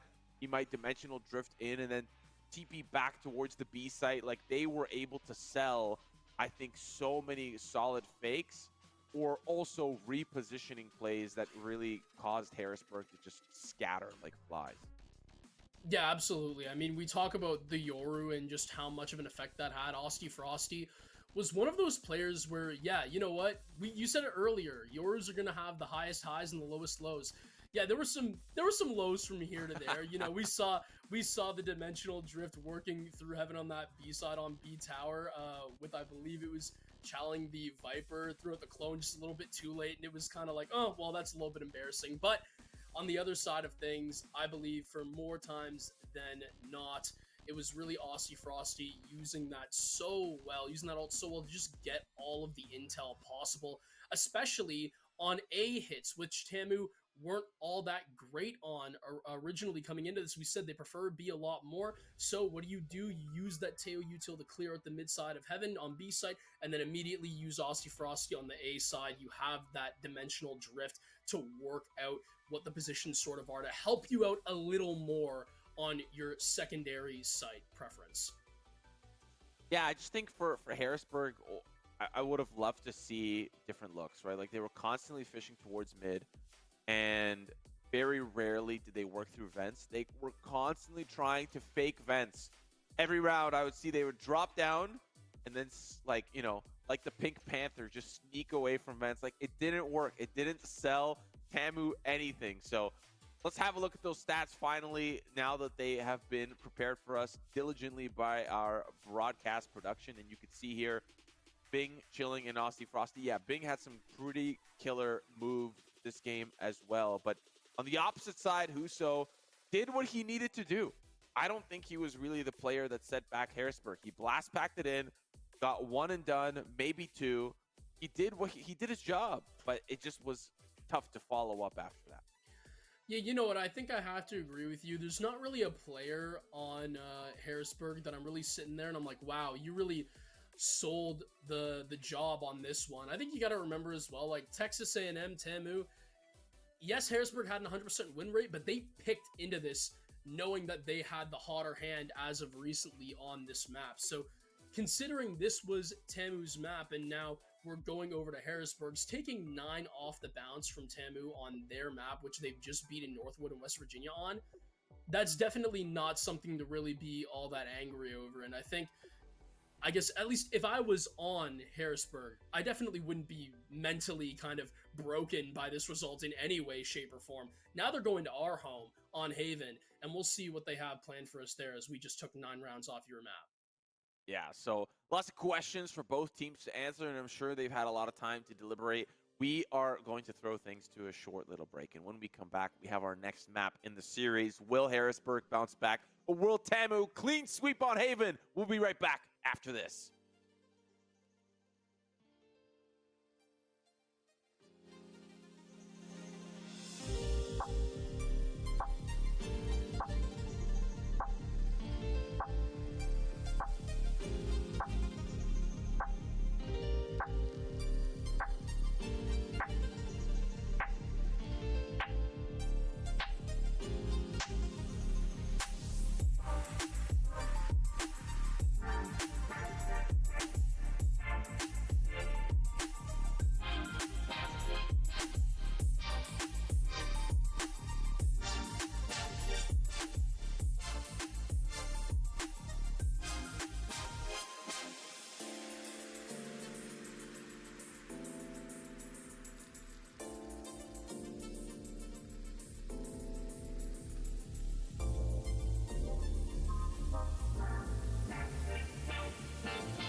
Welcome back to our coverage of the CVAL Championship. We are in the upper semifinals covering TAMU versus Harrisburg University. We are currently one map completed in the series, moving on to Haven.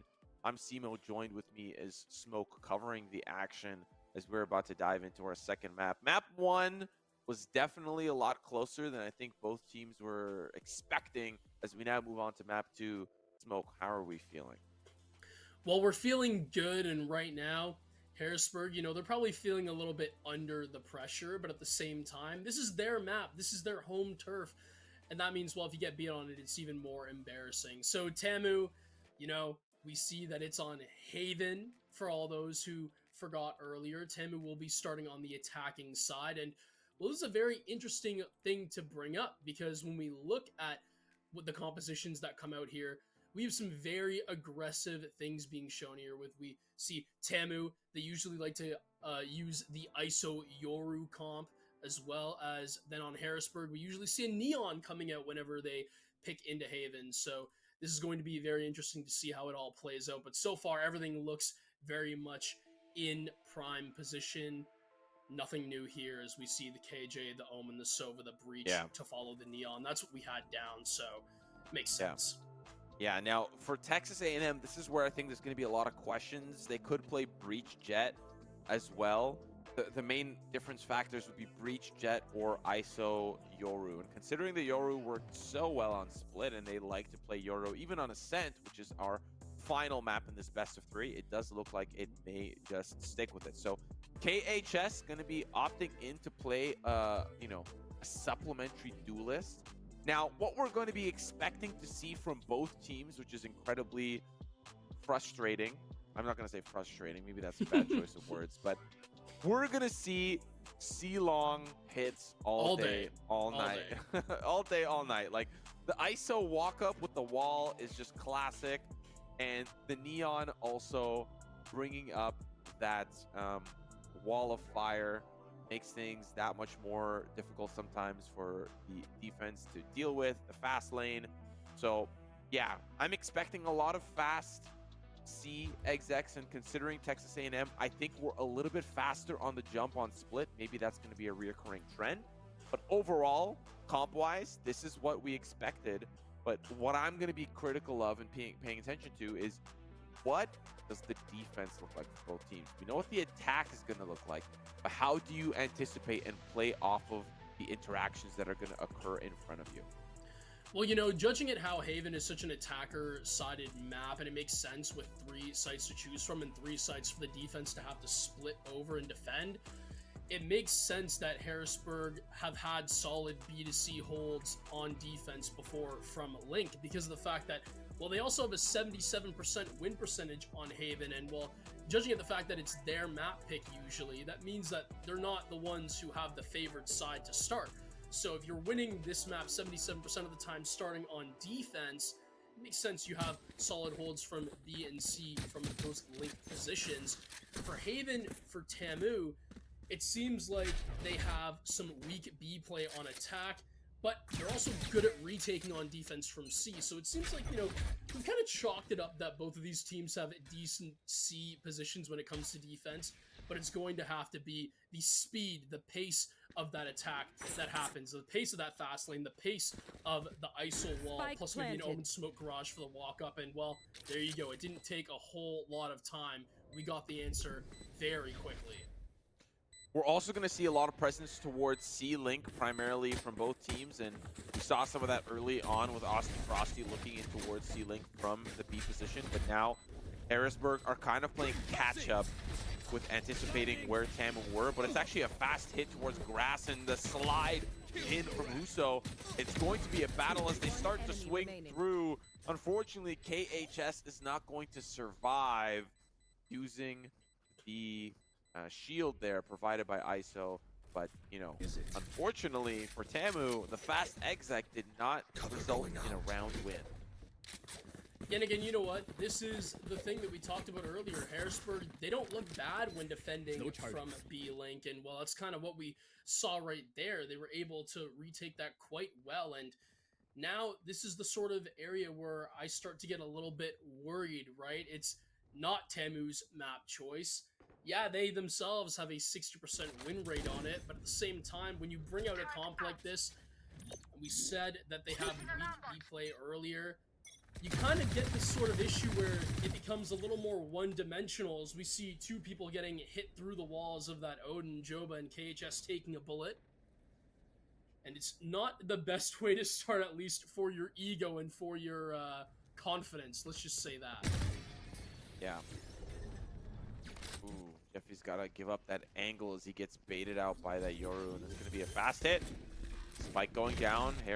Harrisburg are smoked out, but of course now they've got Owl Drone to play with. Aussie Frosty's playing with the smoke stingers galore. Brings the odds back into Tamu's favor. Now the recon bolt's going to give Harrisburg another crack at this attempt, but they're actually playing for XX as Ian has positioned himself down long. Joba's going to be that contact play and deals with it accordingly. The spray here from Jeffy not going to work out in their favor, and they're going to save the weapons because the Phantom is in the hands of Woda. A tough second round loss, I would say. Fast exit from Tamu and then playing it accordingly. Yeah, and you know what? It really is unfortunate, but that's the way the cookie crumbles. And now we do see with the Ares, Jeffy able to find one just before probably going down here. No, actually finds another right there onto Bing. So that's a nice little bonus for you, but you know, it is Tamu who have the round, and they're able to bag their first and get rid of that second conversion round from Harrisburg. So a decent job there from Tamu, putting the eco on hold for Harrisburg. And, well, now we're just kind of at that same situation. It's going to take both teams a little while to recover here, but it seems like Texas, they have a little more of an advantage when it comes to flexibility of the weaponry. I'd agree. Harrisburg looking at a fast walk up down C long. We saw this round one looking towards A. They didn't walk up though, and Bing was kind of waiting in anticipation. A great read, gets the kill, but he gets taken out in the process. Tamu, and now it's a race against time. Who can make it to the A site first? Harrisburg are going to be anticipating the B play, and that's what you're seeing here. Unfortunately, it's going to be the wrong number. And now Tamu's going to be playing in the retake, but Harrisburg, are they going to walk in from long? They are. There's trips there. What an interesting retake position. Yeah, this is going to be very different as we see now looking to retake potentially from A main. Sova should be the first point of contact. Finds two. Huso eventually cleans the head off of Noble's shoulders, but at the same time, this job has, well, been done quite well from the Sova. So as the timer ticks down, you have to peek on in, but there's an outlaw waiting for both of you. KHS finding the answer for Tamu, bags them their second. That's crazy. Clean shots from KHS. From Harrisburg, I like the look, making things a little bit more interesting because Tamu obviously anticipated the play from A-Link, and it's obviously not the way that it worked out. And like you said, a noble effort from him. 2 bullets, all he needs. Cleans up nice here for KHS. So now we're looking at a little bit of a rougher round for Tamu.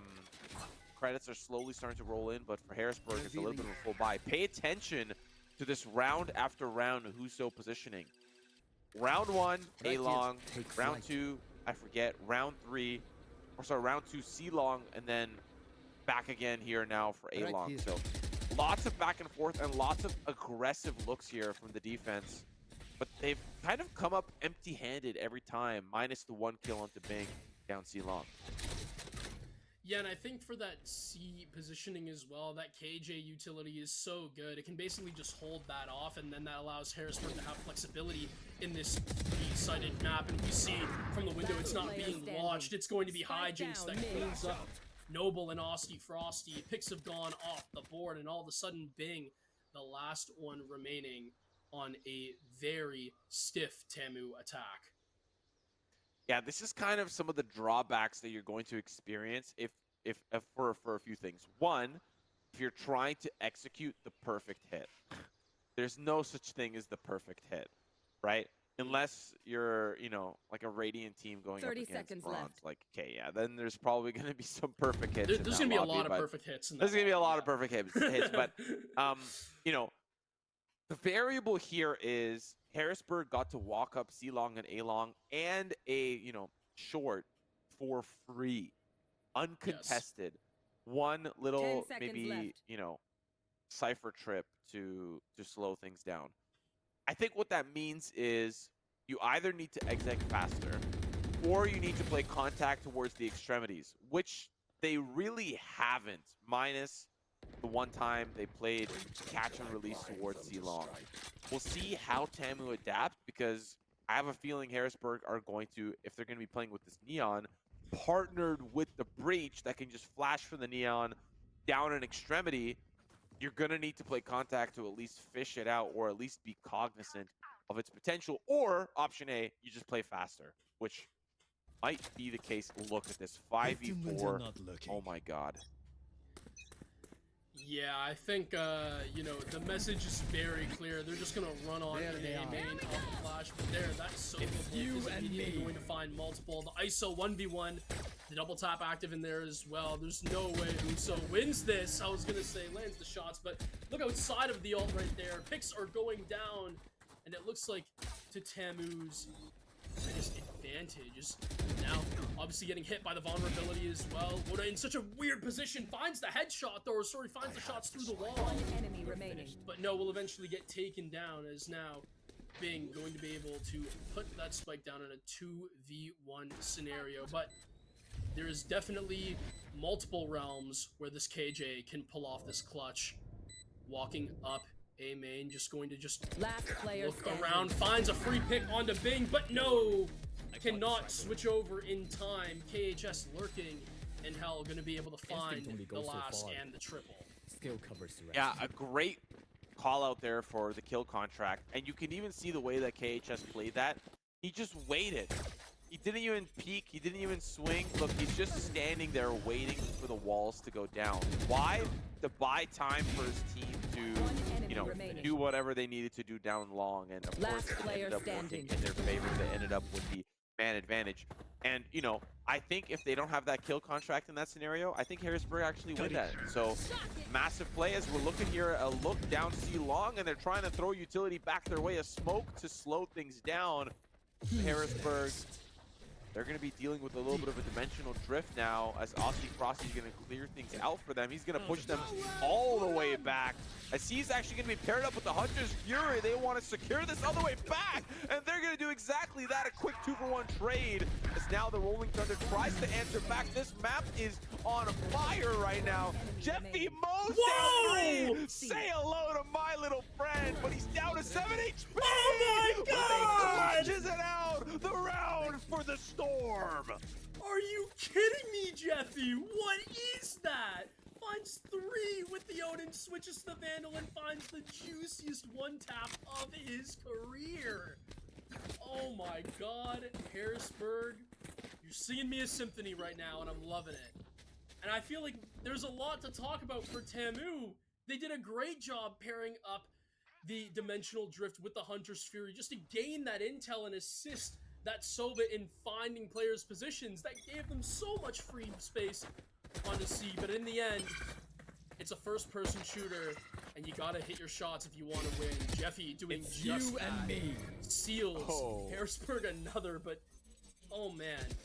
Now this happens as well. It's going to be KHS just once again making sure you do not move, just let the kill come to you. And right now, Harrisburg, everything's really coming to them. TAMU, they're just kind of walking in. Aussie Frosty finds one, but gets refragged out by Woda. And now you're in a little bit of a sticky situation, but since the Omen has calmed out from Heaven Control, that there's no one really contesting A, that's when the rotate comes through. And now TAMU, they finally have found a home for that spike. Good Joba. They're just buying time. This is Bing Chilling going to start to escape, join the rest of his team now, of course, from behind. Joba with the classics, going to find one free kill. And now this makes it that much more difficult for Harrisburg to re-engage. Again, the constant smokes, the constant delays. And of course, the threat that Joba could be behind your back at any moment. Of course, now he's finally dealt with, but how much time has he costed Harrisburg to play with? They're going to save the weapons. You can see the reposition from Huso. Maybe he's going to be pulling exit frags, but this is a round win for Tamu. Yeah, again, you said how much time was the Cypher able to burn? Easily enough, as we see that you just have to sit back and wait. No one's going to give you anything else, Harrisburg. You've saved your weapons, but you're not going to find any exits on that. So, Tamu, they're doing a really good job right now on their attack. That, you know, I think, well, actually, you know what? I'm actually going to retract that statement. Because Harrisburg, I will be honest, they're defending a lot more frequently than I think Texas A&M actually want. So, you know, Tamu, obviously, they've looked very good in their attacks, but I really think when you were talking about key rounds being won, you have to just look back at what Jeffy was able to provide. Speaking of what Jeffy's able to provide, the Hunter's Fury going out here, getting Joba low, but not quite being able to finish off and seal the deal. But look at Tamu, look at how quickly they've made it into Garage. This Sova going to try to recon, never mind, pulls back, and now they're just kind of stuck between a rock and a hard place, but they have a lot of control towards B side. It's only really going to take KHS to clear out this area for the Omen to then move in. Look at the Storm. They've already made their way down long, and they're clearing the garden now. But great, Joba is waiting here, finds a free pick. Neural Depth's going to give them information, stalls out with the cage, backs away. And now this is going to be Tamo on the fast train to A. They've found all the information, and god damn it, it's Joba again, costing Harrisburg potentially the round. Still, they can do this though. Spike goes down, and so does Joba. Finally, revenge is sweet, but they still have so much more left to do. But they've got to play from the attacker side. Going down long, Bing Chilling's gonna, again, delay with the smoke. Nope, can't go that way. Or maybe we can. We'll have to be careful. Walking up first is going to be Hijinks. Once the smoke subsides, Bing Chillin has been playing the hero play as he's still in the smoke. Now popping out. It's going to find the first pick onto Jeffy. A quick trade back. But again, Harrisburg don't have the time. They've got the weapons. They have the power. But they're just hesitating. Yeah, it's just being burnt out. Again, there's so much time that's being burned, but you know, by the time Harrisburg even want to make really just an advancement in positioning, the stall comes out whether you like it or not. Joba was dealt with relatively quicker than that round prior, but then the Omen smoke on A main plus the Sova recon dart is able to give away the position of the opposing Sova there. And yeah, as we're gonna see, Jeffy gets cleaned up, and well, through there it's already too late. The smoke has done its work. You can get all the kills you want onto the player on Heaven. It doesn't matter, though. You have no time to move. And Tamu doing a really good job of slowing down Harrisburg's retakes. Yeah. This has been a great look here from Tamu. And, you know, I still think it's a really competitive series. 3-5 is nothing to scoff at. And I think Harrisburg has the numbers advantage in some of these scenarios. They're just late to the punch. So Harrisburg playing a little bit more reserved this time around, still playing contact towards A, but not exactly walking up. Maybe that'll be a difference maker later on. And you could see Tamu also respecting that, looking for the early tells of the round. And once they smoke out long, they're saying, okay, we're going to keep you guessing. Where could we be? Drone could be a tell that it's C. Let's see how fast Harrisburg respond.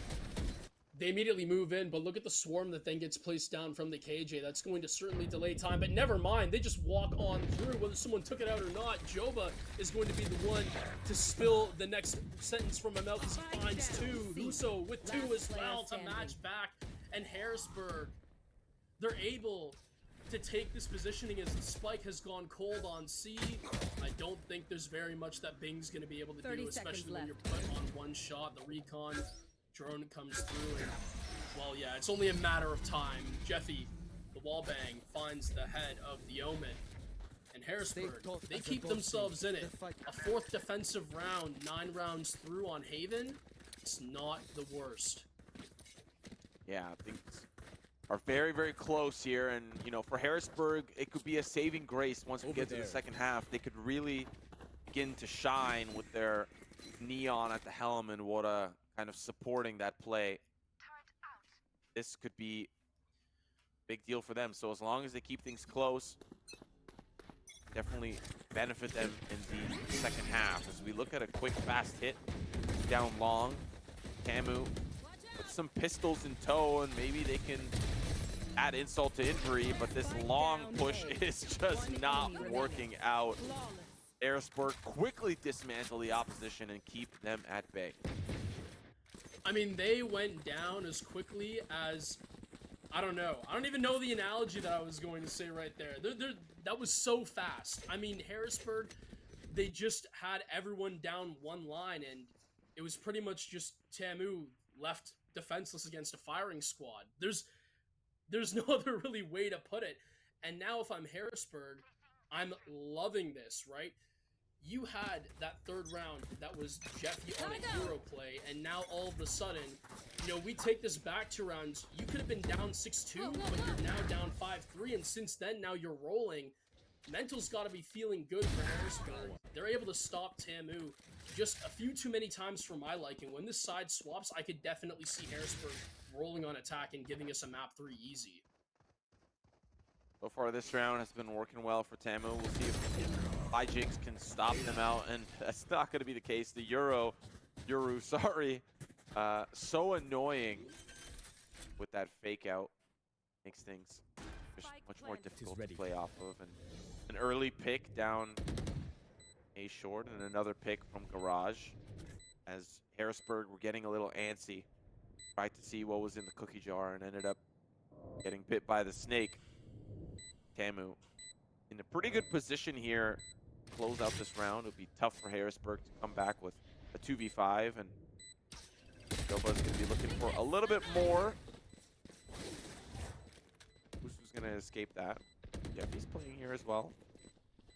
On the B side, they actually really want these kills. And ring around the rosy. Jeffy's going to be able to find a couple. Yeah. Oh.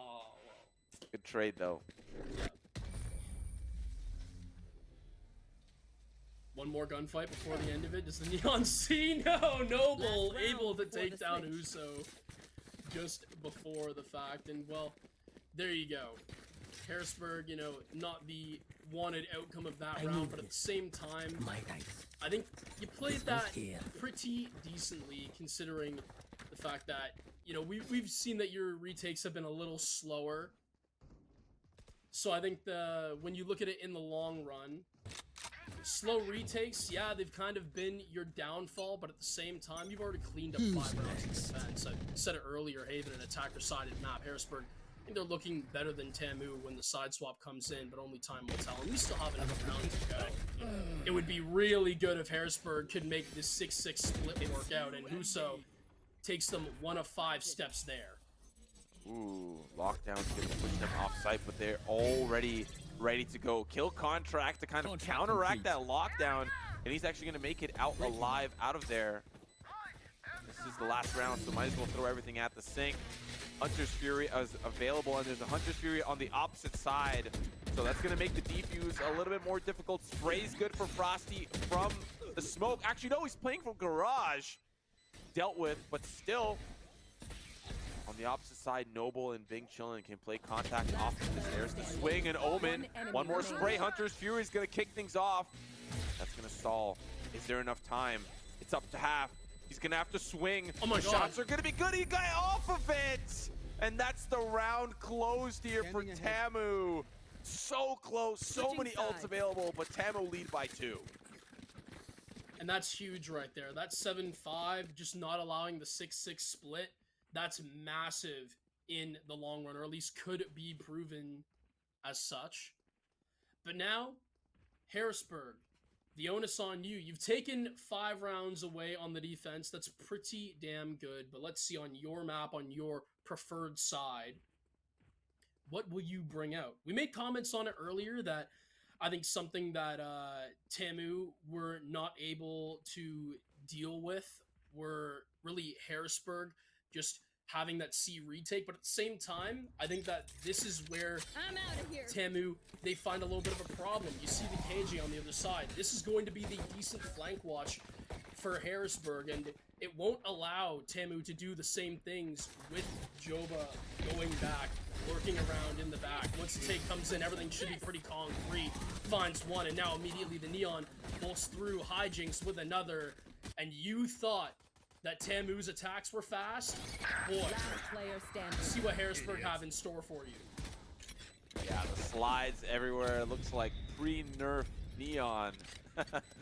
Just moving around, and this is something that I think we were expecting when you bring in someone like the Neon. High gear is just so potent. Quick round for Harrisburg to confirm, and then obviously I think with how quick and how successful that first round was, could be another successful round for them here, especially with how fast they move. We got to pay attention. Tamu obviously kept things relatively close from that first half, and now in the second they've got to do their due diligence and try to stop Uso from just going absolutely insane on the second half and fragging out.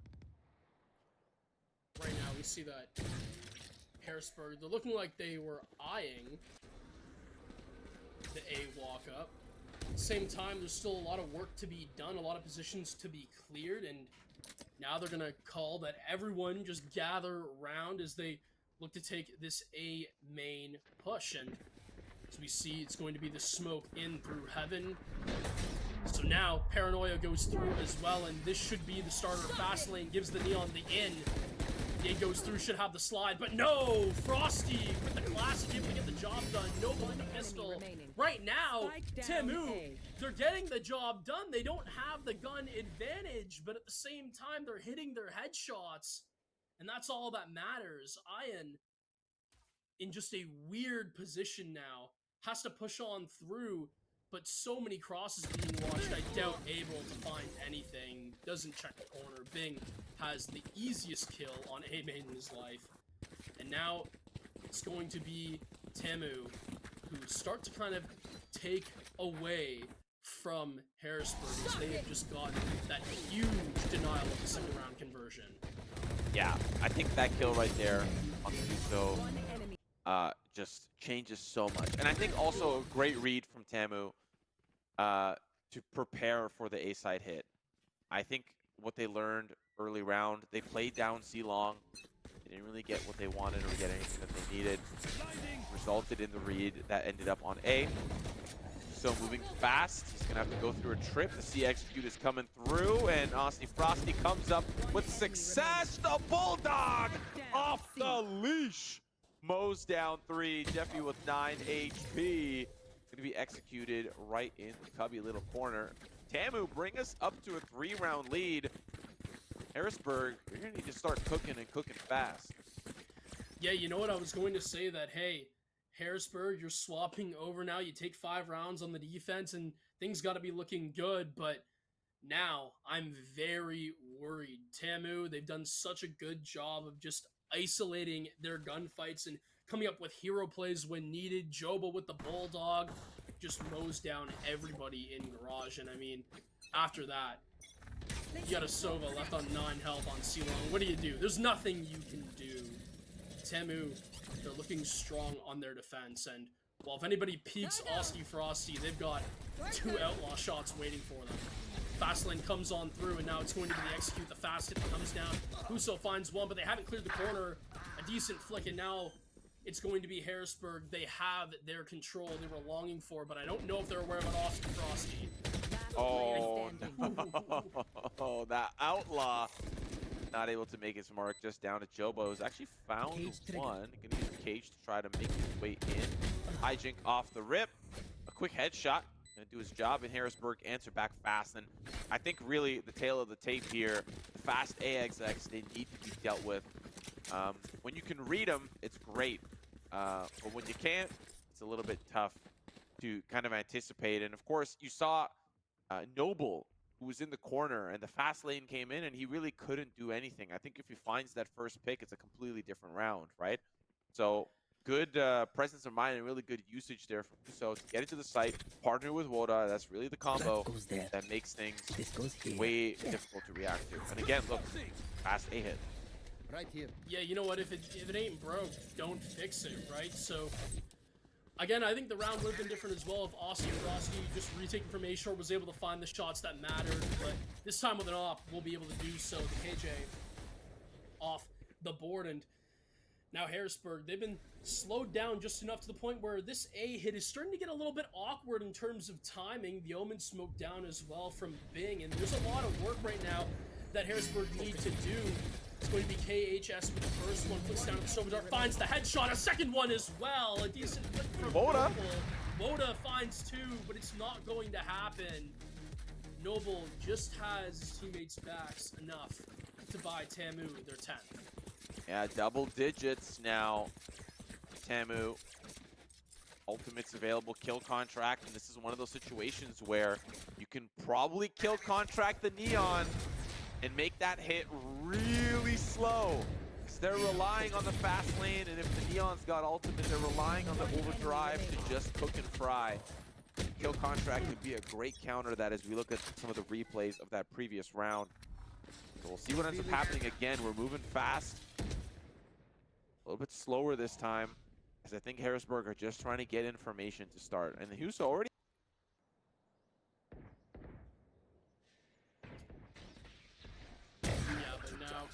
As we see, Hijinks is going to hit a nice shot onto Frosty, and it's going to be Harrisburg, who are just working that mid side a little more.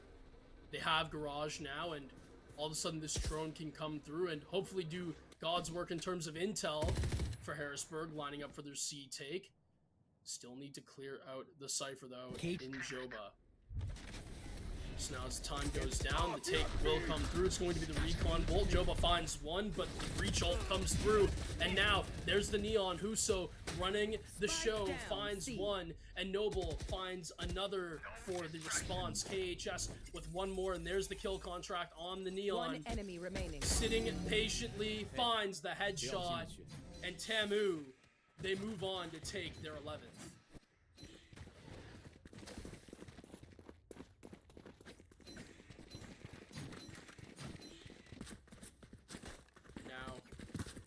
Seems like, you know, Tamu, they've done a very good job when it comes to defending against the A takes that Harrisburg have been throwing down, at least as of recently, but finally Harrisburg, they switched up, and it doesn't matter, right? They go on to C, and the result stays the same.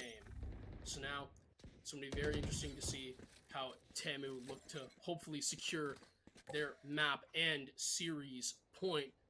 Sending Harrisburg down to the lower bracket. Harrisburg would definitely be in a very problematic position given the demons that are down there waiting with open arms. Potentially a Winthrop, potentially a Northwood. So this is scary. Harrisburg backs against the ropes. Now Tamu moving in to take this C position. Looks like a C long hit. But at the same time, there's intel on this. The Cypher cam up. The trips as well. It's going to be Harrisburg who now take the invitation to move on through. Frosty with one, though, is going to take on Hijinks. And now KHS from Garage finds one as well. So this push falls on its face. The Hunter's Fury from Noble able to lure out some of these positions. And, well, you have two more left on C long. It's definitely not looking good as Harrisburg, 30 seconds they left. kind of look dead in the water. Yeah, tough position to be in, especially with how strong Tamu have been round after round. And yet another round to the wayside here for Harrisburg. Great consolation prize, but at what cost? Right. I mean, it's just unfortunate. There's been so many times where I think Harrisburg, you know, their main flaw, I want to say, is just their hesitation. We saw it when it came to their retakes. We're seeing it now when it comes to their attacks. It's just kind of like, hey, everything's going all good. And then Tamu chucks down an Omen smoke, and then they're like, oh no, we don't know how to play through this. So it's just sort of one of those scenarios where you just got to tip your cap to Tamu. They're realizing what the offense is placing, and they just have the response for it every time. They do a good job of reading the language that they're seeing from Harrisburg. and they've just kind of been successful in that notion overall. Yeah, couldn't agree more. Tough round here for Harrisburg as Dimensional Drift is available. Neural Theft for retakes, of course. Harrisburg can get a Hunter's Fury. Of course, the Overdrive is available, but look, camera is looking right at him. The swing here from Asti. Is he going to make it Frosty? Nope, no repeat here from Harrisburg. They're going to go back towards A. These mid-round hits, we'll see how successful it ends up being. Take flight. The Noble is going to be the only contact point here for A. 2 ships passing in the night as the drones say hello, but will the drone catch anybody? No. It's going to be a blind hit here for Harrisburg. Yeah, you know what? This is where we start thinking, when's that Neon going to utilize that overdrive? You can turn a blind hit hopefully into a good one if you just outpace everyone. And there you go. The Paranoia comes out, and now the Neon and overdrive can't see anything. It's actually completely burned out. And now it's Bing Chilling who finds 2. Jeffy with another. But are they aware? Asti Frosty just sitting in that smoke, shotgun in hand or op in hand, waiting. The shorty had it pulled out, but now this is good intel from this Dimensional Drift. It's going to be the gunfight that ensues now on to the B or the A side, and now it's going to be Harrisburg who clean up beautifully off of what started as a blind hit. You pop the overdrive, but you don't get too much for it. 2 assists, okay, sure, but at least it bought your team an opening, and that's what Harrisburg needed. They get on the board for the first time in 4 rounds, and they find their 8th. Yeah, man, that was scary. You know, Dimensional Drift has its pros and cons, and I think the con there was you lose a member that is on the site. Yeah, you get visuals, but you don't get firepower, right? Until he comes out of that Dimensional Drift. So a little bit of a tough situation to be in. Fast movement here from Huso as he wants to look down Garage. And his camera's taken out. Another conditioning effort.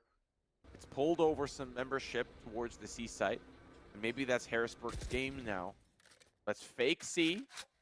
Make them recommit information or at least bodies to recheck Garage and then hit A much later. It worked last round, and we've conditioned these efforts. Can we make it work again? I think they're actually, yeah, now just they see what they want on A, and they're like, well, enough is enough. I actually want to go B this time around. So this has almost certainly been heard, though, from the Omen. The Garage battle ensues, and it's going to be Ian who finds the first one. Hunter's Fury comes out as well, though, from Jeffy. But Bing Chang and Noble, they are cooking for TAMU. Find multiple. The Paranoia comes out, and all of a sudden, this attack is put on ice. They can sense it, they can smell it. TAMU, roll on to your grand finals of uppers, as now it is going to be Harrisburg who drift down below, where there remains some lurking beasts in the lower bracket. Yeah, I mean, what did we expect from the reigning champs? It would not be another deep run from them without, of course, making it to the upper finals in the fashion that we did. And you know what's crazy to me, I think, overall about TAMU is coming in as the 13th seed, the 5th seed out of the South, and yet here we sit as they await their opponent in the upper end, in the upper final. And you know what's funny? Neither of the opponents are from the South. So a very fascinating story. It seems to be the story here for CVAL this year. So a fantastic performance from Texas A&M University. So a great series overall. I think for Harrisburg, we saw some looks that were definitely successful against TAMU. I think they just need to rep those out a little bit more. I think, if I was to summarize their performance or the weak link, I think the weak link is a little bit of indecisiveness or taking too long to get that execute cooking. Not that patience isn't valuable or virtuous in any capacity. It's just that when you're doing it round after round, it's like the conditioning of it is, well, they're just going to hit slow. So, we can anticipate that.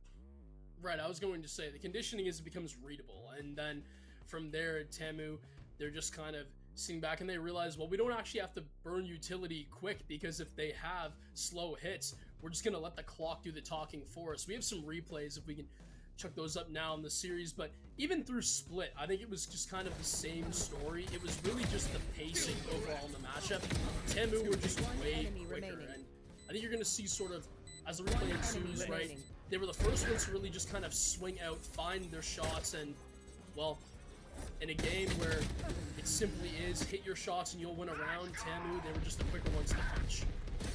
Yo, those kill contracts on Haven were crazy. Yes. I have very rarely seen someone use it to stall time.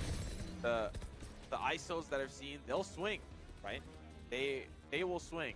But the way that KHS used it was always to stall time, and I really like the method to the madness. And, you know, we're seeing some clips here, and I think it's in reference to the fact that TaMu definitely wasn't entirely always polished, sometimes forcing the issue to try to create a better economy in future rounds. And I think that could be their, you know, the chip on the shoulder, or like the chink in the armor that another team could exploit if TaMu get overzealous, which I think was shown but wasn't punished nearly enough by Harrisburg, and that ended up resulting in, of course, TaMu just running away with both maps. Yeah, I couldn't agree with you more. I just think it was just a simple pace diff as it is. And, you know, it's not very common when we're talking about, hey, you know, they were the team that weren't using the Neon. So, you know, there's that. But I think that especially what I liked from Harrisburg on the attack, I thought was funny, is I actually did like the way they were hitting A.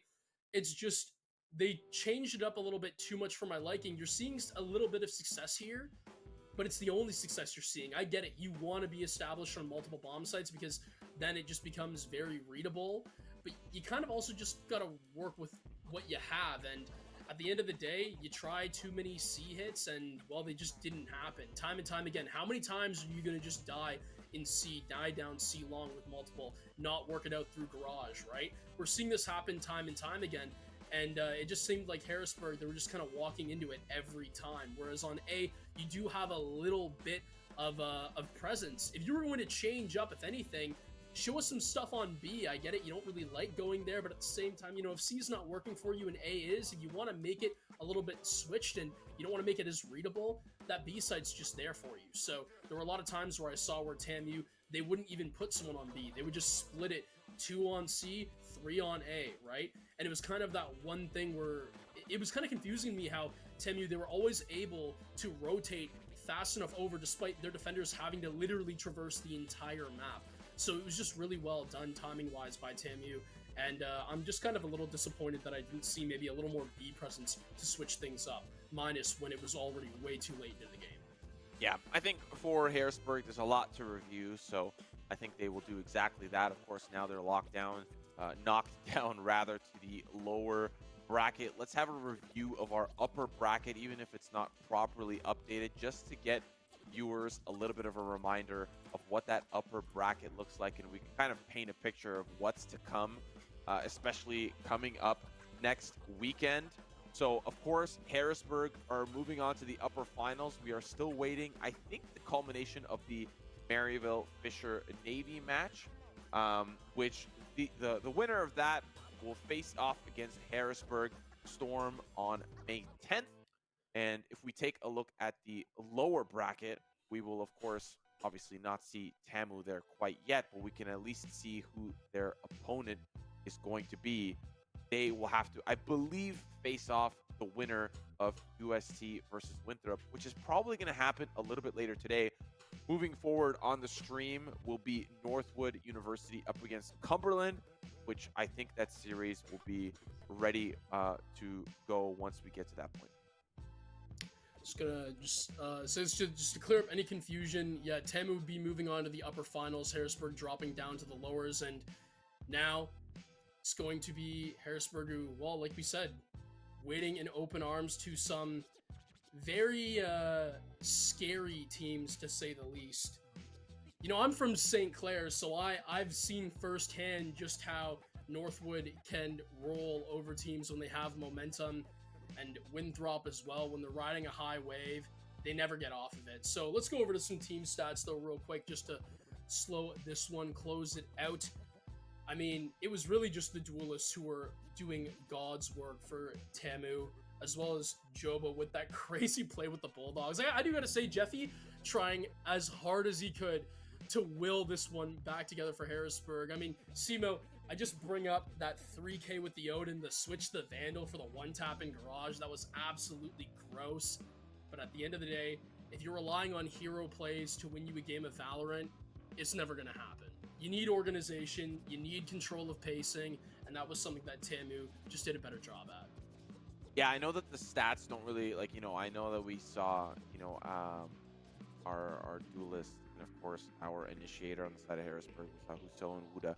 Like, I'm not expecting them to have better numbers, but they are the keys to success on a map like that, especially on the second half. Like, they need to play off each other super well. Not to mention also Jeffy and of course Hijinks can kind of they need to play off their duelists leading the charge, and you have all these supplementary pieces that can help push that forward. So I'm not saying Huso had a bad game. I think he did what he needed to do. He just got a little bit unlucky, I think, in some opening duels on the attacking half. And, it is what it is. You can't really call it like it is. You can't really, if it's not your day, if it's not frying, if it's just not happening, it is what it is. He had some good rounds, and he had some rounds where obviously it didn't kind of come to fruition. And I think, Tamu also did a great job of halting their pushes so frequently. So we can beat this 2-game map series to death, but unfortunately our time is running out on the broadcast. The next games are ready to go get underway, and our casters for the next series will also be ready to take you through Northwood versus Cumberland. So Smoke, before we close things out, I'll kind of give the floor to you to kind of close things out, and anything you want to say or mention. No, I just want to say thank you for everyone to tuning in. Thank you, Simo, for joining me on the desk. I'd like to thank our prod staff as well, namely Adrian, who's been running the show just for this time round. So big shoutouts to everyone there. Shoutouts to the teams for competing as well. But we have had our victor in our first semifinals clash. More tomorrow and more later today on your lowers. But only time will tell as we get ever so close to those championship defining games. It's been me, Smoke, and Simo, and we will see you guys around next time.